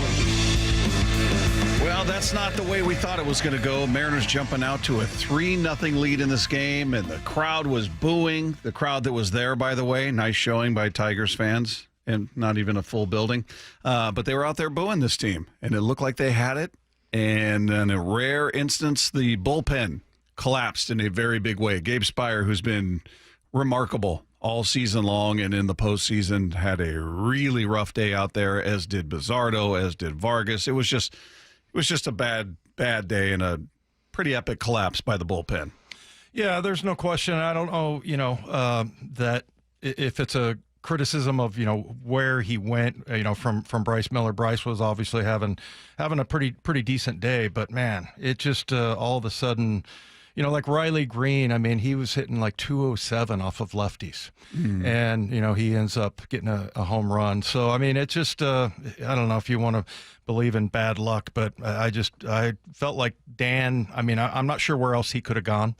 I usually don't have an idea of where, what guy you should go with, just because I feel like he has all the information. But, man, it sure didn't work out. And I think what you're trying to do is get the guys in the best situation you possibly can. And it just did not work out that way for them at all. No, and look, Dan's going to receive criticism based on the move he didn't make in Game 1 with obviously Kirby there, and he ends up giving up the 2-run home run to Carpenter when people thought he should have been pulled prior to that AB. So that from that point forward, moves are going to be suspect. I didn't have a problem with him. Miller was pitching great, but he also gave up a single to Torkelson, gave up a double to McKinstry, and then, he was starting to get hit. So we've talked about it before. There's going to be a quick hook. This is a guy who hadn't pitched in a while, and Bryce Miller pitched very well. So you love the idea of Speier, who's been nails against lefties and righties. So people are going to debate, he shouldn't have done that. He should have left Miller in. He should have brought in this guy instead of this guy. Speier's your leverage guy. Speier's your leverage lefty. And, again, effective against righties and lefties. He just didn't have it today. He had a bad day. He was not sharp. He was not good. But it's a rare flop for him. So I'm not mad at Dan for that move. I know some will be, and that's fine. That's the beauty of baseball. There are a million moves you can make and not make, and everybody will question whether it was the right one or not. But it wasn't just him. I mean, look, the offense. It was nice they got out to a 3-0 lead, but they had the bases loaded with nobody out, and they played one run there. Yeah, you got to do damage. You got to do damage when you're given the opportunity in these games. And it was, who knew the Tigers were going to put up a 9 spot in a game? Their offense looked anemic. They strike out a ton. They were down in this game. So, yeah, there was, you want to call it bad luck, it's baseball. I mean, these are the best teams in baseball, and they're going to find ways to succeed. You're not going to just blow through people and sweep both games on their home field that easily. It sure was. It sure seemed like there was no way. And I understand why. Just the mood at that time with the Detroit fans being down 3-0. And, you thought, man, there's just no way we lose this game because they were playing so poorly and just made the turnaround there. That was very, very frustrating to watch. But, I just have such a more appreciation for Naylor and just everything that he was doing in this game. And I mean, he made so many great plays today and also, on the base path. So, yeah, I mean, you got to believe in these guys. By the way, we was watching I don't know how you felt about the broadcast, but Ray Roberts would have hated it because they kept bringing up momentum. They got a lot of momentum going later in this game, and all of a sudden it just started to get on top of them. And after a while, it was just like, okay, they're not going to be able to stop this. And they didn't. And you had to resolve yourself at one point to go, okay, because I was going to ask this question. I mean, look, if you're going to lose one, I mean, it's kind of cool that we're coming back here for Game 5, but you have an opportunity with a lead to just put them away, and they did not look like a playoff team, no, at all. So the Tigers, and you're right about the fans. My gosh, I mean, they panned through the crowd a couple of times, and I'm like, it looked like it was maybe 60-70% full. Yeah, I was surprised there were that many empty seats. They don't deserve the team. That wins. Yeah, feel fortunate you got this win on a day where you didn't show up for your team. Yeah. Look, this is why getting the 2 seed was valuable, not only for the bye, but you've got home field advantage in this series. So you get a chance to close it out on your home field. I wish they would have gotten it done. Certainly in this game, you want to save all the arms in that bullpen as much as you can, because you're going to get right. Assuming you get through it, you're getting right back into action in the ALCS, which will be a welcome problem. Yeah. But yeah, you had an opportunity. I think look, if the Tigers came out and jumped on them early, I'd still be ticked as a Mariners fan. I mean, this game grossed me out, but I think what made it harder is that the Tigers were doing nothing. They could get nothing going until that 5th inning, and it looked like the Mariners were just, chipping away. It wasn't an onslaught, and they didn't capitalize on all their opportunities by any stretch with runners on base. They left 7 on base. They were 2 for 7 with runners in scoring position. So as much as we can look at the bullpen and go, well, they blew it up, and they did, your offense didn't capitalize on their opportunities. That's the reality, is they just didn't take advantage of those opportunities when they were there, coupled with the bullpen in a rare blow-up. I mean, this bullpen has been really good. Really good. So I can't sit there and say, oh, Spire, you bum, you stink, and old Bizzardo. I mean, these guys have been nails. These guys have been so good. So I guess the question is it fatigue? Are they tired? Or is it just a bad day at the office, an untimely one because of what's on the line? Yeah, I think it's the latter, that it's just a bad day at the office. I don't know if they're, entirely worn out or anything. Let me ask you this. How bad would the Mariners have to be playing in a playoff game to have your fans boo you? I don't see that happening. The playoffs just don't happen here often enough for me to imagine them booing in a playoff game. I guess we wouldn't really know. I don't think the fans are that jaded here to where they might be upset. And look, fans have the right to respond how you want to respond. I'm just thinking, man, this is a do or die game for your team, and you're booing them. You're free to express your unhappiness. I would be unhappy too. Yeah. But it was odd in that setting, and odd to see it not full. So I don't expect that unless the Mariners were to just come out and face plant and, booting the ball around, committing errors, things like that. Then maybe you see something like that. But I don't know. I can't imagine it happening here. We just don't get this kind of stuff enough. So I don't think we need to worry about it. I've got faith in what they'll get done here. You never know. It's baseball. It's baseball, and it's sort of like the any given Sunday mantra in the NFL. Every team is capable. They're in the playoffs for a reason. I know they hit the skids at the end of the season, but the Tigers were the best team in the American League, I think, all the way up through September 1st. I believe they still had the best record in the American League. So it's not like they're a bunch of bums who got hot and snuck in, and now they're eating your lunch. I mean, this is a good team. The idea you're going to sweep them or anything, probably not realistic. So now you go to a decisive, Game 5 on your home field, which is where you want it. That's exactly where you want it. Why?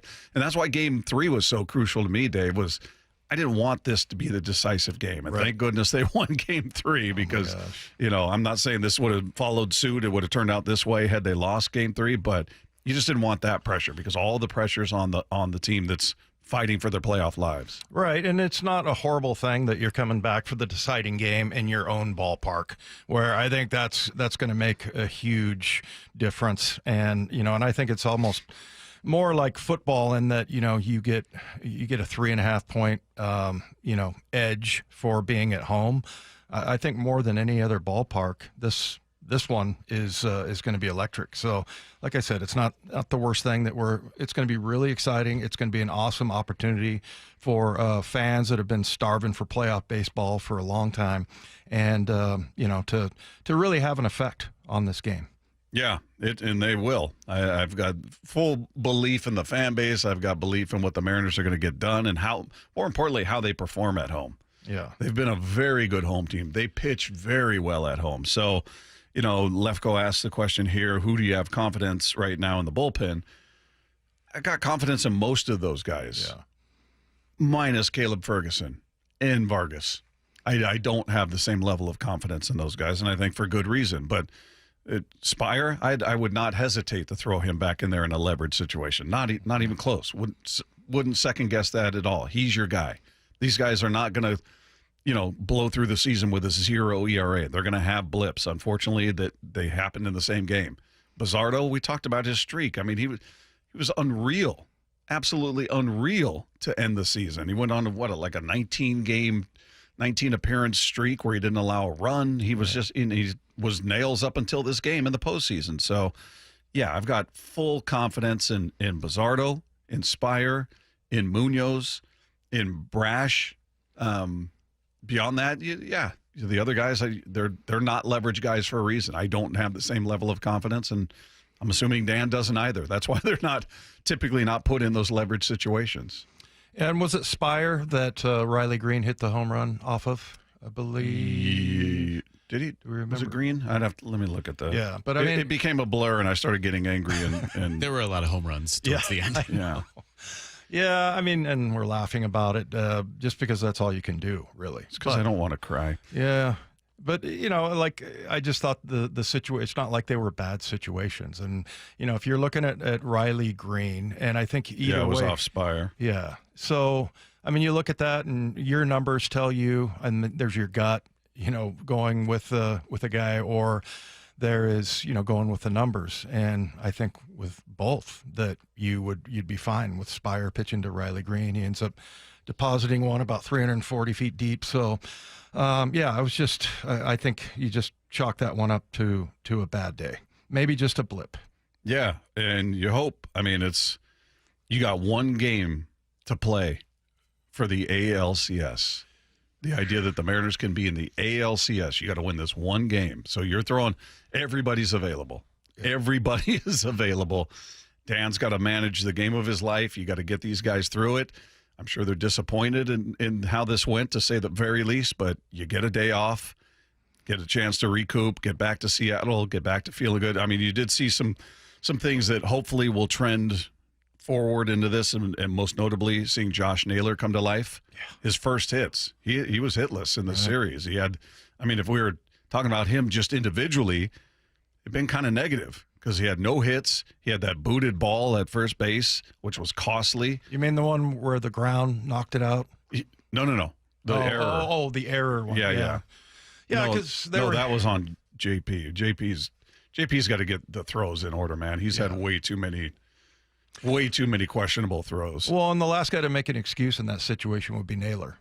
He would tell you, I got to have that. But, they're like, oh, he made the error. And I'm like, well, that was a pretty tough play that he had. But, yeah, I thought that was really cool watching him. First of all, he goes 3 for 4 today.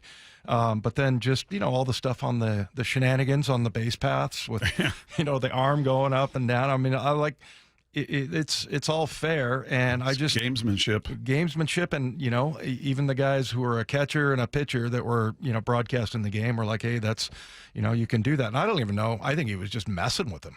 It looked like he was doing all kinds of different things. Come on, how many pitches can there be? He had like 12 different arm motions. Well, he's just giving him location. He wasn't signaling curveball or fastball. He's just giving them location based on where the catcher is setting up. But yeah, he was right. When you look at where the catcher was setting up based on his arm movements, he was right. So he was picking up on something, and it is gamesmanship. It is legal.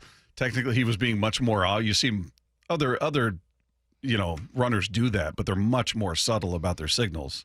Where he could have just yelled, "This one's coming outside." Yeah. Mitch, look for it outside. This one's coming up. This is inside. I mean, it was that obvious. It was kind of funny to watch and hear Brzezinski and Wainwright talk about it and saying, yeah, I mean, you technically can't do anything about it. He's not breaking any rules here. Well, it kind of fits his personality too, right? I mean, you're a guy that just sort of seems to be unaware of any like awkward situation or anything. He's like, I don't care. We're going to do whatever I'm going to do. And that's kind of what the guy that we know. Anyway, I just loved his energy. There was a couple of things that Robles did that I thought he always makes me laugh. He almost chased a pitch that was outside, and he did this little like shoulder shimmy, and he was yelling at his dugout and everything, and I just think he brings a lot of energy. Those two guys, I think, were the bright spots. But he didn't get a hit, but he did get on base a couple of times. Robles, that is, and then just what you saw there from Naylor, it was nice to see him come alive. Yeah, I mean that could be huge for this team on Friday. Him coming in with a different level of confidence. Obviously, the situation at home seems to have been rectified. Well, he did announce after the game last night that they had a baby. But didn't want to discuss anything beyond the. Oh, really? Didn't even reveal if it was a boy or girl. But I guess, hey, now he's officially a father. That stress about worrying about the delivery, and you mentioned, Dave, that it could be a stressful, complicating process. So I'm sure that eased some of what was probably weighing on him. So, hey, if that's what happens and he comes through with 3 hits after he's a father, good news for Game 5. Playing at home where this fan base just adores him and adores him even more after today. Watching him on the base path, watching some of the defensive plays he made out there. Yeah. He had a great game and what turned out to be a terrible ending to the game, but he was great, and that was good to see because he had been absent, frankly, in the early games. So what we did see that I think gives you optimism about what you'll see on Friday is just seeing other guys. Gino had another hit, which was good. Rosarena had a hit. Not home runs, but hey, at least they're doing something. Gino with the home run last night, which was huge because he had done nothing. That was his first hit. Right. So he's got back-to-back games with a hit. So maybe he's got a different feeling going into T-Mobile Park along with Naylor. So yeah, seeing some of the other guys chip in. Dom Canzone comes up, plates the first RBI of the game. Yep. So yeah, others chipping in. Now we need to see. Got to get Julio back into it. He's hitless in the last 2 games. He's squared the ball up a couple times, hit it at people, but yeah, he's got to get it going. Polanco, who was the star of the game the other night, he goes 0 for 4 with 3 strikeouts today. So tough for guys that had come through in the first couple of games. They've had a rough go here these games in Detroit. So hopefully we can get them back on board in Seattle. And I'm excited that it's in Seattle and that this fan base is going to get a chance to go nuts. What I'm curious about, are they going to be the nervous crowd we saw in Game 2 in Seattle, where there was a distinct difference, and I brought this up a couple times, between Game 1 and 2 in terms of the vibe. You could just feel it. It was a nervous crowd at T-Mobile in Game 2 after they dropped Game 1. So kind of curious to see if they're kind of apprehensive or are they just going ballistic. That's a good point. I mean, they got to let it loose, right? And so maybe, somebody like Naylor or whatever, he might be the fan favorite, by the way. I mean, everybody loves Cal, of course, and Julio, but just all the things that he said about it's a hitter's park here and how much he loves the fans. But, yeah, you got to let it loose, man. You can't be nervous. You can't, be holding back. Come on. Yeah. Let's go. Yeah. Well, I think, and the key to that, get on the board first. They've done it every game so far. Yeah. Every game of this series, 4 games in, they've scored first.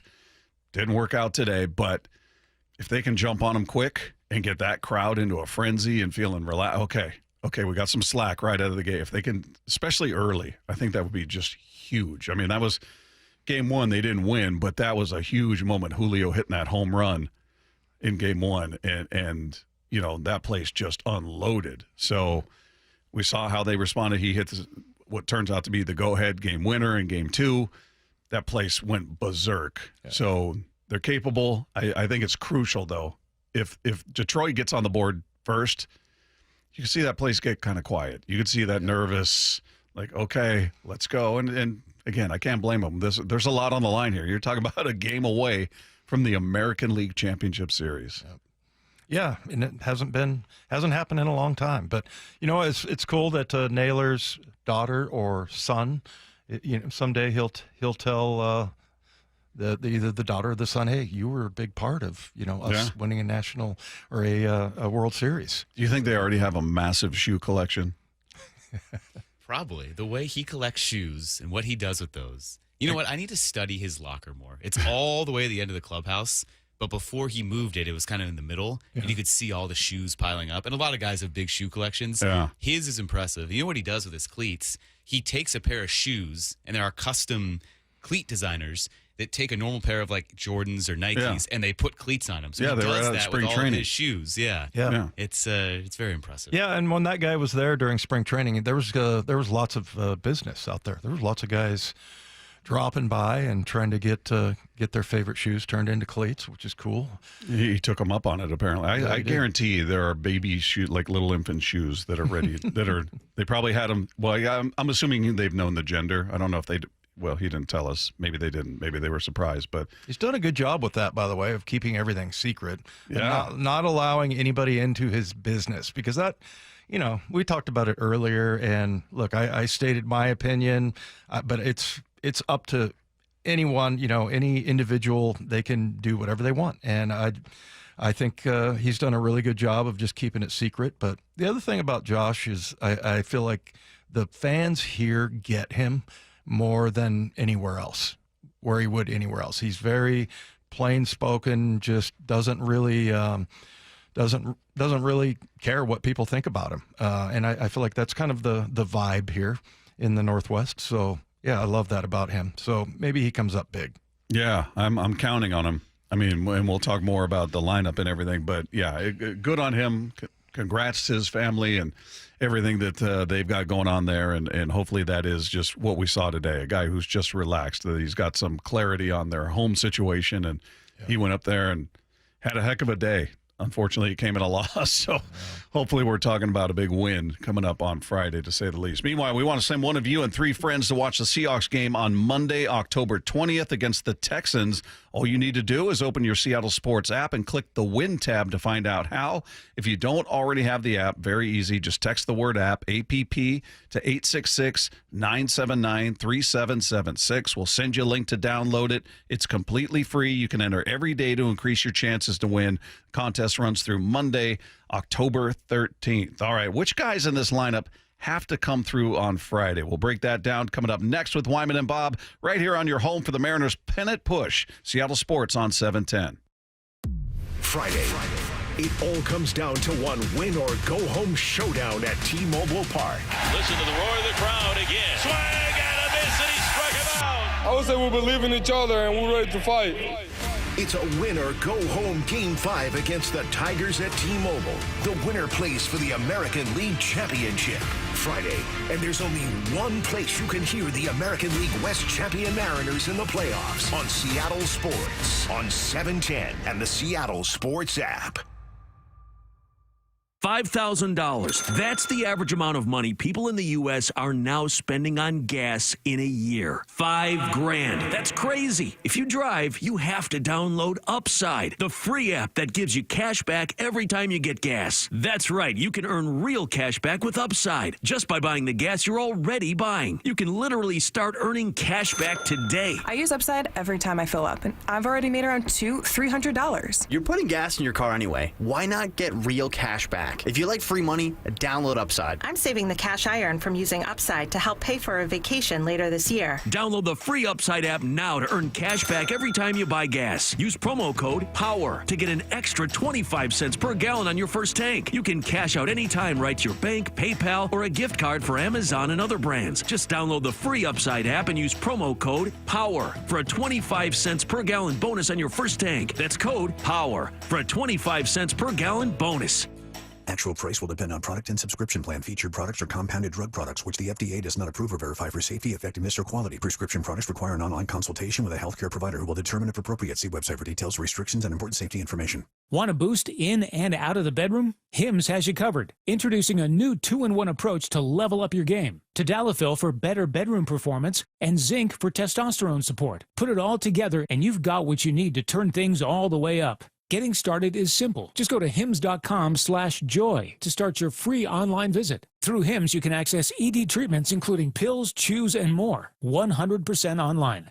No office visits, no pharmacy lines. Just fill out a simple intake form and a licensed medical provider will determine if treatment's right for you. If prescribed, it ships free and discreetly to your door. Find affordable treatment options at up to 95% less than brand names at hims.com/joy. That's hims.com/joy, hims.com/joy. Let's go! You still got it, but your immune system weakens as you age, making it harder to fight flu, pneumococcal pneumonia, RSV, and COVID-19. Ask your doctor or pharmacist which vaccines you need. Sponsored by Pfizer. Go from daydreamer to industry leader with Amazon Business. From office supplies to IT essentials, Amazon Business provides tools that help you save costs and make insight-based decisions. Learn how to bring your visions to life at AmazonBusiness.com. Ryan Reynolds here from Mint Mobile. I don't know if you knew this, but anyone can get the same premium wireless for $15 a month plan that I've been enjoying. It's not just for celebrities, so do like I did and have one of your assistants switch you to Mint Mobile today. Visit mintmobile.com/radio. Upfront payment of $45 for 3-month plan, equivalent to $15 per month required. Intro rate first 3 months only, then full price plan options available. Taxes and fees extra. Default terms at mintmobile.com. Hi, this is Nancy Penrose, owner of Big Trees in Snohomish. Big Trees has certified arborists and site experts who help you select the right trees for the right location on your property. When Big Trees installs a tree, we offer a 1-year warranty and 1 free aftercare visit from a board-certified master arborist. To learn more about our process, visit BigTreeSupply.com.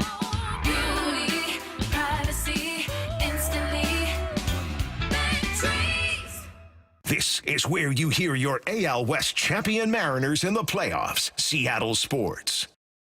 This might be the most surprising statistic I've shared in decades of doing local news. More than 75% of commuters will be involved in a car accident at some point. JP Pendergast of Pendergast Law with more. What makes it more surprising? The average person will be involved in 3 to 4 collisions in their lifetime. With accidents unbelievably prevalent, what are some safety tips if it happens to you? Safety first. Secondary collisions are not uncommon while awaiting help. Turn on those hazards and remain in a safe place. If a bystander witnessed the accident, capture their information and encourage them to remain at the scene. Seek medical attention immediately if needed, as delaying can be a costly mistake. Lastly, remember that statements made to police and insurance adjusters can affect your case. Collisions are more common than we'd like to think. If you find yourself in one, follow these helpful tips and then call my friends at Pendergast Law. If you or a loved one's injured in a car accident, call Pendergast Law. We can help. PendergastLaw.com. It's big, it's green, and it's crawling this way. It's $105,000 in cash, and it's here for you. Survive the piggy apocalypse every Friday night in October with hourly drawings from 6 till 10 p.m. with a chance to unearth up to 10 grand. And don't mind the zombies. They won't bite much. Fuel prices got you scared? Save up to 25 cents per gallon at Lummi Bay Market next to Silver Reef by using your Reef Rewards card. Silver Reef Casino Resort, located off I-5 exit 260. At Valvoline Instant Oil Change, we perform an 18-point maintenance check with every oil change to help make sure you're good to go. And? Yeah, you're good to go. Huh. Wonder why the dealership isn't that easy. Well, we'd let you know if we found something in our check. Oh, great. That was easy. Valvoline Instant Oil Change. Quick, thorough, and honest, come with no charge. Wyman and Bob. From the Quantum Fiber Studio. Weekdays 2 to 7. On Seattle Sports and 97.3 FM HD2. Text line is there for you at 866-979-3776. Ross and Mount Lake Terrace said, Bob, Dave, I need therapy. Oh, we all do. Yeah. There's a lot of people questioning other moves that Dan made. Pinch hitting for Canzone, bringing in our guy Mitch Garver. That's fair. I've said it all year that I certain managers, it's not unique to Dan. You see managers that are just religious about lefty-righty matchups, regardless of who's hot and who's not. Mm-hmm. And there are just situations where I'm just go with the hot hand. I know it's lefty on lefty. I get it. But who do you have more faith in there? Just because somebody's righty, you think all of a sudden Mitch Garver is going to come to life and just start lacing balls around the yard? He's capable. You see, he's done it before, but he's just not done it frequently enough for me to believe that to be true. So I would leave. I tend to agree with those that said I wouldn't have pinch hit for Canzone. I get it. And maybe Canzone goes up there and strikes out. I don't know. But I just feel like there's more of a chance of him succeeding than Garver. I agree. Yeah, that one always. And I don't know. That's a move that just always seems to not work out. But, I'm sure Dan has numbers and he's going with gut and things like that. So, yeah, interesting, listening to some of these people, like you said, there's lots of people quoting Chuck Knox. Well, one person anyway. Football's not an exact science, as you pointed out during the break. That's kind of interesting. Chuck Knox. Does that make anybody feel better? No, I don't think so. No, it's rough. It's rough. It's a game you feel like you had. It was right there, and you had this team on their heels, and credit to them. They were. Look, the Tigers are a good team, regardless of what happened at the end of the season. This is a good baseball team. They were in first place and had the best record in the American League up until, I think, September 1st. I mean, and then they went into a complete nosedive. But they've got talent on this roster, so the idea you're just going to blow through them and it's going to be easy and you should have done this, it would have been easy. Nah, so they still have some professional pride. They're fighting for their playoff lives as well. But you can question decisions all day when they don't work. Mm-hmm. If Spire comes out there and just locks it down, you're going, good move, Dan. Perfect. You did it perfectly. You got Miller out of there before he blew it up. Yeah. You were starting to touch him up. You pulled him out before it got ugly. You still had the lead. Spire is your guy. He's been nails all year. Perfect move. But it didn't work out that way. Spire got touched up. Now, if you want to question why he brought him out the next inning, I'm with you on that one. Because he brought him out after he'd been getting touched up in that inning and brought him out to start the next inning. Mm-hmm. Where I'm going, okay, what are we doing here? Yeah. So, look, Dan's had some questionable moves throughout the season, whether you want to question his lefty-righty matchups, who he pinch hits for, moves like this with the bullpen, I get it. But that initial move from Miller to Spire, I did not have a problem with. Mm-hmm. You can disagree, totally fair, that's fine. It didn't work, but I think it was at the time. At the time, I was not going, what are you doing? I was like, yeah, that's the right move. They're getting to him. He hasn't pitched in 10 days. Right. So is he going to turn it around here? He could, but you don't have that luxury. You didn't be different maybe if they had taken advantage of the offense that they had sitting in front of them with the bases loaded, and maybe they had a 6-0 lead or something like that. You got more room to play with. But 3 runs at that point of the game, you're in the 5th. There's too much baseball left. Yeah. The one thing I would hope that, if the Mariners do happen to, get knocked out of the playoffs at some point, that it's not some situation like that where, somebody made a bad decision. How painful was Super Bowl 49, where everything told you that, you should throw the ball there. Yeah. Based on their personnel, everything, everyone says that. People still don't want to hear that. No, they don't want to hear it, but it's true. They still don't want to hear it. Yeah. But I mean, but the result, and it can't be comforting to anyone because the result still is you lost the game because of that play. Yeah. And you called the play. So, what are you talking about? But, I mean, like you said, you have to go with the information that you have at that time. And I think that year, there had been I don't know, it was 35 or 50 passes from the 1-yard line, and not one of them was picked off. There was all kinds of reasons to support that decision. So I'm just hoping that, it doesn't come down to that at some point. But, that's part of being a fan also. You get to criticize. Well, you get to always be right. That too. Right? You get to look at it after the play's over and go, Why'd you do that? That was dumb. Yeah, I could have told you that. Yeah. Well, believe me, I saw a lot of them on social media. Yeah. Idiot. Everybody knew this. Everybody knew that. I'm like, yeah, it's weird. You're not managing anywhere. Right. Nobody's tapped into your genius. So yeah, I get it. I get being disappointed. I get questioning it. That's totally fair. There's a ton of people. I don't think people are wrong for saying I would have left Miller in. I'm like, okay, I wouldn't have, but I get why you say that. I understand it. Right. And in hindsight, looking at how it turned out, it's much easier to say now. But in the moment, with what's on the line and where things were score wise, it's the right move. Didn't work though. Spire wasn't good. Wasn't good. And it's been, I don't know the last time we said that. He's been amazing. And so is Bizzardo. So but the other part of it is the offense, the opportunities they didn't take advantage of. And you look at the lineup, part of the silver lining to this day for me is looking at some of the other guys chipping in, right? The first two games, it was all Cal, Julio with a home run in game run, the game-winning RBI in game 2, Polanco coming up with the home runs, and we were waiting for, I kept pointing at Gino. Gino's got to get it going. Yeah. He hit a home run last night. Huge to see that. And I think that made him 1 for 13 in the playoffs. Yeah, that was his first hit. Yeah. So he came up with a hit last night, came up with a hit today. So it's baby steps, but he's got hits in back-to-back games. That home run was huge. Naylor did not have a hit before today. If anything, you could have looked at his presence as almost a negative because he had no hits, and he booted that ball. That costly error. So you're looking at his presence being, well, man, he's done nothing. I love the guy. This is not to rip him. Yeah. Love him. He comes up big today. 3 for 4.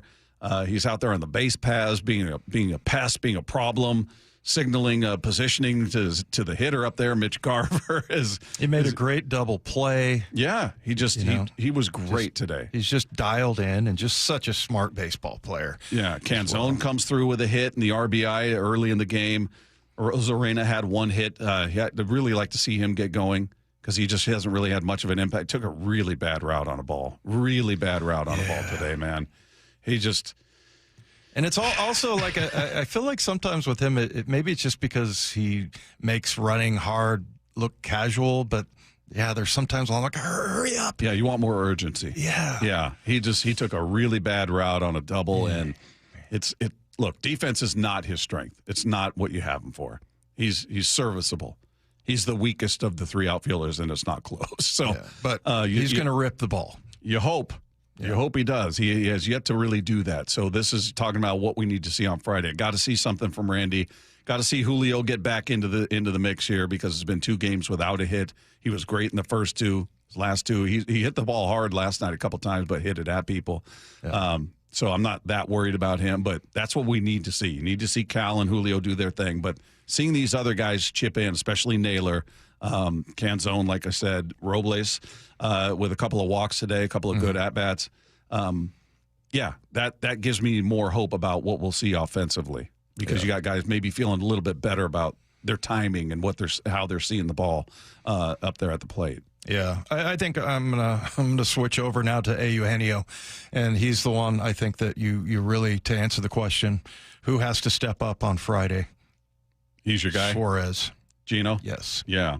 One more quickly before the break here. Dan Wilson just talking about what playing at home can do for this team in Game 5. Everything's in front of us, and these guys have done this all season long. Where they get in tough situations and they know exactly what to do, and they do fight back and they do bounce back. And I'm not worried about that at all. And no better place to do that than at home. So I think we just continue to do the things we've been doing and just get back on the right track on Friday. There it is. There's not much else to say beyond that. Meanwhile, we want to send one of you and 3 friends to watch the Seahawks game on Monday, October 20th against the Texans. All you need to do is open the Seattle Sports app and click the Win tab to find out how. If you don't already have the app, just text the word app, APP, to 866-979-3776. We'll send you a link to download it. It's completely free. You can enter every day to increase your chances to win. The contest runs through Monday, October 13th. All right, coming up, we'll learn about how Gray Zabel's been able to acclimate so well into the NFL. He's going to join us next with Wyman and Bob right here on your home for the Mariners Pennant Push, Seattle Sports on 710. Friday, It all comes down to one win-or-go-home showdown at T-Mobile Park. Listen to the roar of the crowd again. Swing and a miss, and he struck him out. I would say we believe in each other and we're ready to fight. It's a win-or-go-home Game 5 against the Tigers at T-Mobile. The winner plays for the American League Championship Friday, and there's only one place you can hear the American League West champion Mariners in the playoffs on Seattle Sports on 710 and the Seattle Sports app.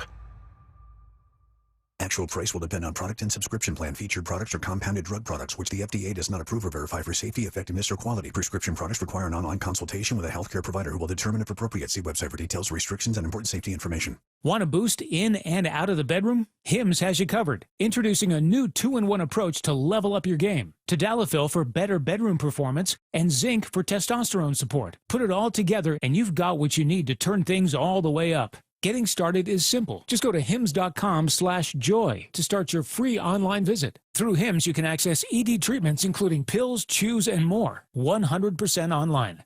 No office visits, no pharmacy lines. Just fill out a simple intake form and a licensed medical provider will determine if treatment's right for you. If prescribed, it ships free and discreetly to your door. Find affordable treatment options at up to 95% less than brand names at hims.com/joy. That's hims.com/joy, hims.com/joy. Ryan Roland Smith here. For more than 35 years, the NBA Health Insurance Trust has been helping local builders, contractors, and their employees save money and gain peace of mind. They offer customized group health plans from the state's leading insurance providers. Small and mid-sized businesses deserve big healthcare access. The NBA Health Trust brings you the coverage you want at a price you can trust. Find out more at MBAHealthTrust.com. That's MBAHealthTrust.com. Dave Wyman here, and after 20 years of living in our home, our window seals started breaking. That's when I called Harley Exteriors. They're huge fans of our teams and regular listeners at the station, but what really sold me was their Olympic Series windows, built right here in Washington, designed for Pacific Northwest homes and climate. That means cooler in the summer, warmer in the winter. They're beautiful windows that last up to 60 years, and they'll help with noise, too. Harley Exteriors knows you've been spending a ton on playoff tickets, so they have a special deal for Seattle sports listeners. No interest and no payments for an entire year. Also, buy one window and get the second one 40% off, and take another $200 off your entire project. They're the friendliest team and so easy to work with. You call the number and the person on the other line asks, "How can I make you smile today?" Just give them a ring and tell them you heard our ad. Call 833-HARLEY. That's 833-HARLEY, or go to harleyexteriors.com. Happy 40th birthday to us at Pacific Power Batteries. Since 1985, we've learned that our customers seem to appreciate product knowledge and helpful advice about anything battery related. At Pacific Power Batteries, we like to sponsor smaller community causes and teams because they have a real community connection, sort of like a battery to a starter. Does that make sense? I'm Steve Alman, and all of us hope to connect with you soon at one of our Pacific Power Batteries stores. Bonneville International radio station contests are open to participants 18 years of age or older that are residents of Washington State unless otherwise specified. Employees or agents of the station, Bonneville International Corporation, other area radio stations, or any entity associated with the contests are not eligible to win unless the station otherwise specifies at its own discretion. Persons who have won in the last 60 days from a station contest or event may not be eligible. Full general contest rules are available on seattlesports.com or in person at the station during regular business hours. Want more Seahawks content? Join me, G. Scott, on The Reset. New episodes of the podcast every Monday and Thursday on YouTube or on the Seattle Sports app. Comcast Business can help turn your small business into a connected, secure, modern business. It's how restaurants become reliably up and running neighborhood favorites. How healthcare offices become the data-protecting caregivers that we all depend on. And how wealth management firms become cyber-securing guardians of your information. With reliable connectivity, enhanced cybersecurity, and Wi-Fi backup, your business can stay connected and get threat-ready with Comcast Business, powering possibilities. Now through November 16th, new Comcast Business customers can get started with 150 megabit internet plus security for $59.99 a month for 12 months with a 2-year agreement. Plus, ask how to get a $500 prepaid card on a qualifying gig package. Call today. Restrictions apply. Requires enrollment in paperless billing and auto pay with bank account. Early termination fee applies. Equipment, taxes, and fees extra. Do you have a car you want to sell, but you just don't want to go through all the hassle? With all the scams and security risks out there, more and more people just aren't comfortable selling their own car.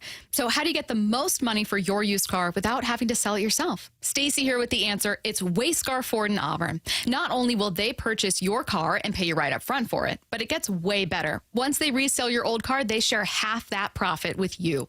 The question I get most from friends and colleagues is, well, what's the catch? How can they offer this? It's actually super simple. All the money they save by not traveling to buy cars at auctions, like purchase fees, shipping, and travel expenses, is what allows them to offer this. They'd rather share that money they save with you rather than outside vendors.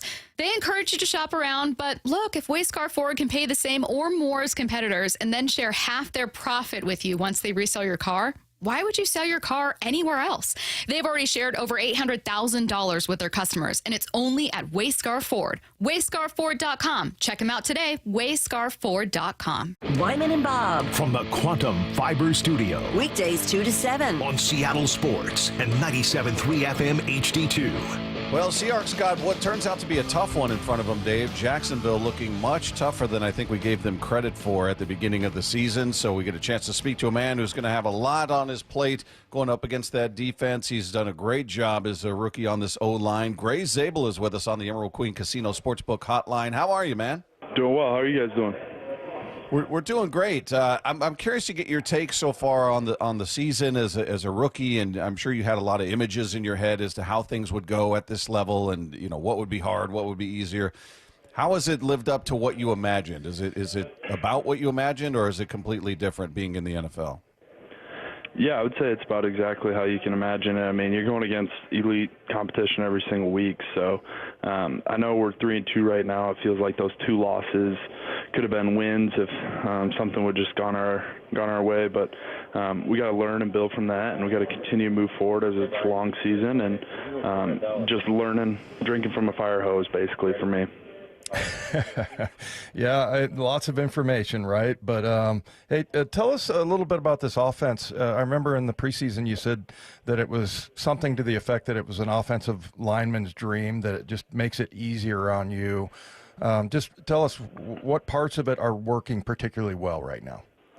Yeah, I think this is an offense that an offensive lineman can have success with the outside zone scheme that Coach Kubiak brought in, and I think that kind of benefits the play action and allows us to move the pocket a little bit, and then at the end of the day we don't have to sit back and be in drop back pass for most of the game. So I think it's just continuing to learn this offense and understand it is going to be the biggest key, but at the end of the day it's a fun offense if you're an offensive lineman to play in. Is it feeling more second nature now, or do you feel like, oh, I'm still having to remember this, what this means, and this is my assignment here, or do you feel like you've reached that level of comfort? Yeah, I think I've reached that level of comfort, and it just goes to show the plan that our coaches had in the off season and training camp until season, and understanding each install and then going back and reviewing it. So I think they've done a great job by getting not just me but all the rookies and all the guys that are new to this offense prepared to go out and play every single week. And I think a lot of the times it's just some plays are reviews, some plays are new. So it's we're starting to learn it and grasp it a little bit more every single day. Great. Offensive line just seems like the most important, position group to have chemistry.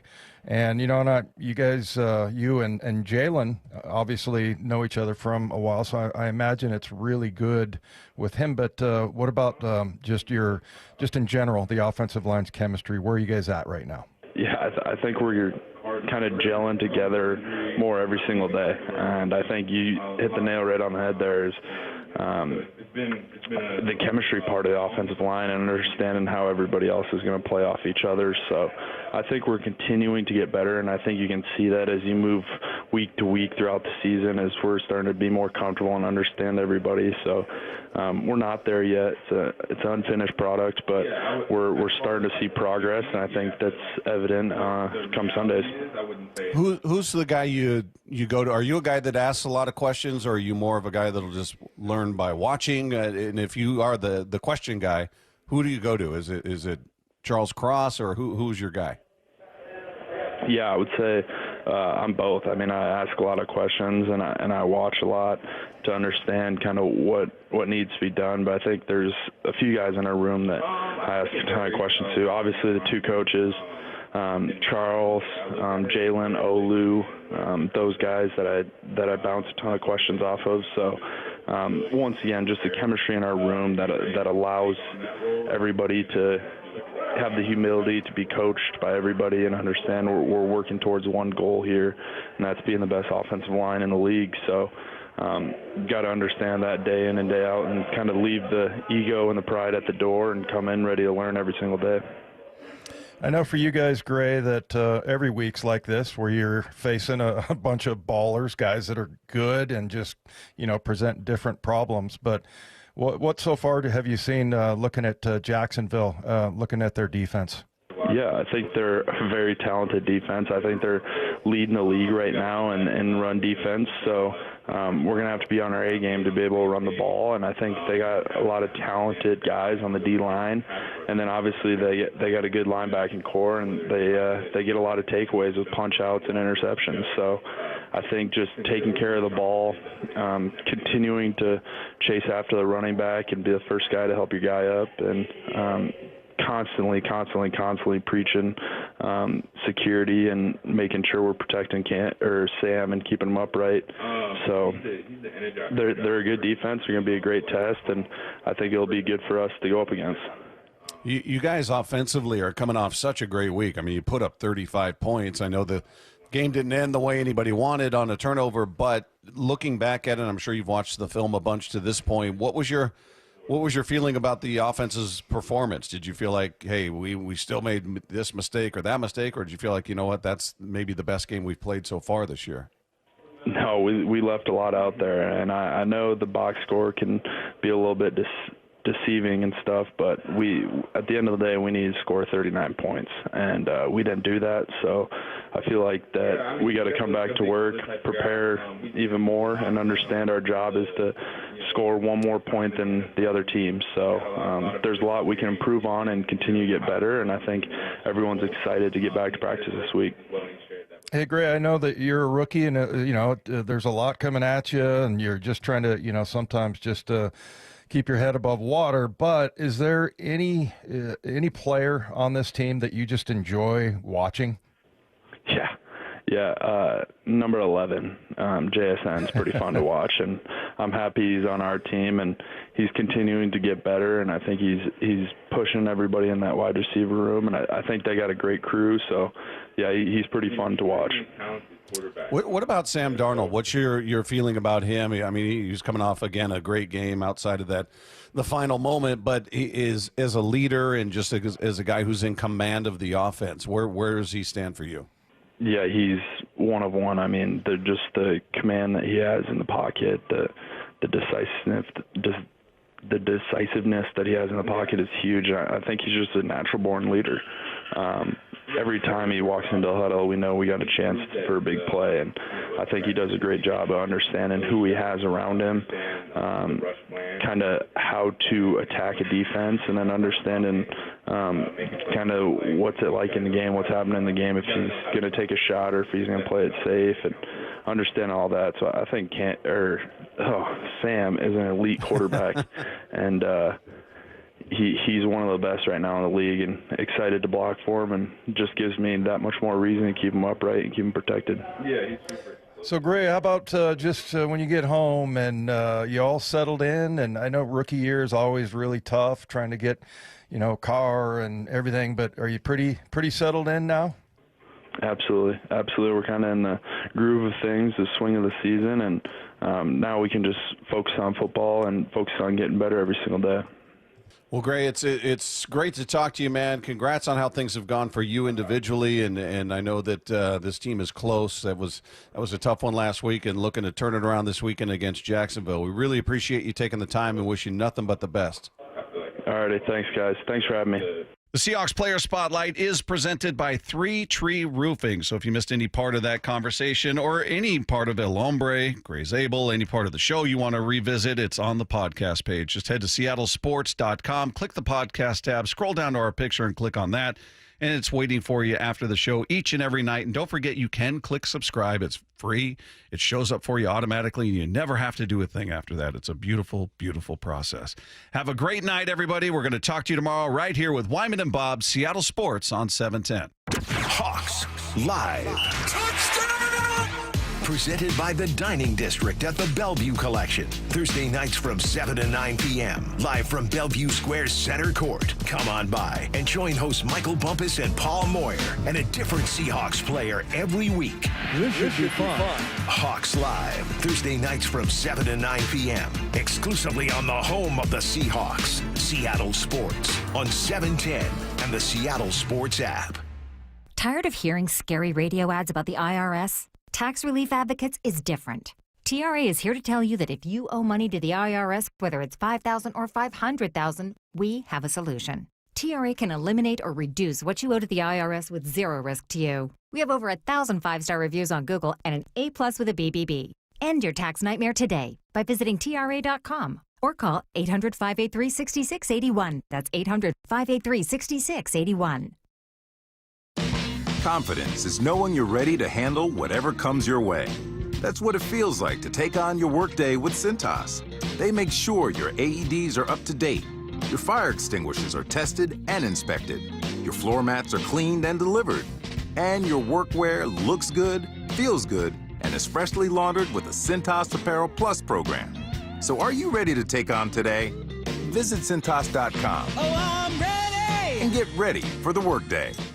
$5,000. That's the average amount of money people in the U.S. are now spending on gas in a year. $5,000. That's crazy. If you drive, you have to download Upside, the free app that gives you cash back every time you get gas. That's right. You can earn real cash back with Upside just by buying the gas you're already buying. You can literally start earning cash back today. I use Upside every time I fill up, and I've already made around $200-$300. You're putting gas in your car anyway. Why not get real cash back? If you like free money, download Upside. I'm saving the cash I earn from using Upside to help pay for a vacation later this year. Download the free Upside app now to earn cash back every time you buy gas. Use promo code POWER to get an extra 25 cents per gallon on your first tank. You can cash out anytime right to your bank, PayPal, or a gift card for Amazon and other brands. Just download the free Upside app and use promo code POWER for a 25 cents per gallon bonus on your first tank. That's code POWER for a 25 cents per gallon bonus. Rain is coming. Is your roof ready? The rainy season is approaching fast, Seattle, and 3 Tree Roofing has your roof replacement covered. Get $500 off by scheduling your free estimate at 3treeroofing.com. Their professional installers guarantee a seamless replacement this rainy season. 3 Tree Roofing, your Puget Sound roofing experts. Hey, it's Desmond Howard. You want to win the weekend? It all starts with the tailgate. And for me, that means Kingsford Charcoal. They've been bringing the flavor, the smoke, and the heat since 1920. No wonder they're still the gold standard of grilling. So fire it up, feed your crew, and let the smoke do the talking. Kingsford, the king of the tailgate. Get it today at the Home Depot. How doers get more done. Introducing your new Dell PC with the Intel Core Ultra processor. It helps you handle a lot, even when your holiday to-do list gets to be a lot. Like organizing your holiday shopping and searching for great holiday deals and customer questions and customers requesting custom things, plus planning the perfect holiday dinner for vegans, vegetarians, pescatarians, and Uncle Mike's carnivore diet. Luckily, you can get a PC with all-day battery life to help you get it all done. That's the power of a Dell PC with Intel inside, backed by Dell's price match guarantee. Get yours today at Dell.com/deals. Terms and conditions apply. See Dell.com for details. Hear that? Sounds like simple. Valvoline Instant Oil Change simple. No appointments. About 15 minutes to change your oil. Then out the door and back to life. Yeah, honey, on my way. Valvoline Instant Oil Change. Expert service doesn't need to be overcomplicated.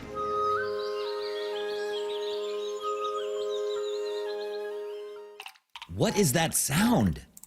Ugh, that sounds like a plumbing sound. Luckily, there's a company that fixes all the plumbing sounds across Puget Sound. That's All Sound Plumbing. Puget Sound's plumbing experts. Have a sound? Visit allsoundplumbing.com. Ooh, that face. Quantum fiber internet loves that face. That's Jamila. Hey, Jamila. She's thinking outside the box from inside the box. Quantum fiber Wi-Fi keeps her meeting game strong. From the back door to the front lawn. Rushing all of the video calls. Back to back to back video calls. Quantum fiber internet blowing the soxies up all those people in all those boxes. Yay to you. Switch today at quantumfiber.com. Additional pods may be needed to achieve Wi-Fi coverage in some locations. Limited availability. Service in select locations only. Have you tried the dining district at the Bellevue Collection? Grab lunch with friends, meet up for happy hour, and stay for dinner and beyond. You can sample international flavors and local favorites from talented chefs.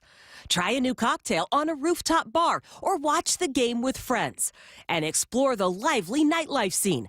The Dining District at the Bellevue Collection, where your taste adventure begins. Learn more at BellevueCollection.com/dining district. You said you'd never buy your kid candy from the checkout aisle. Or forget extra diapers. And never give in to a meltdown.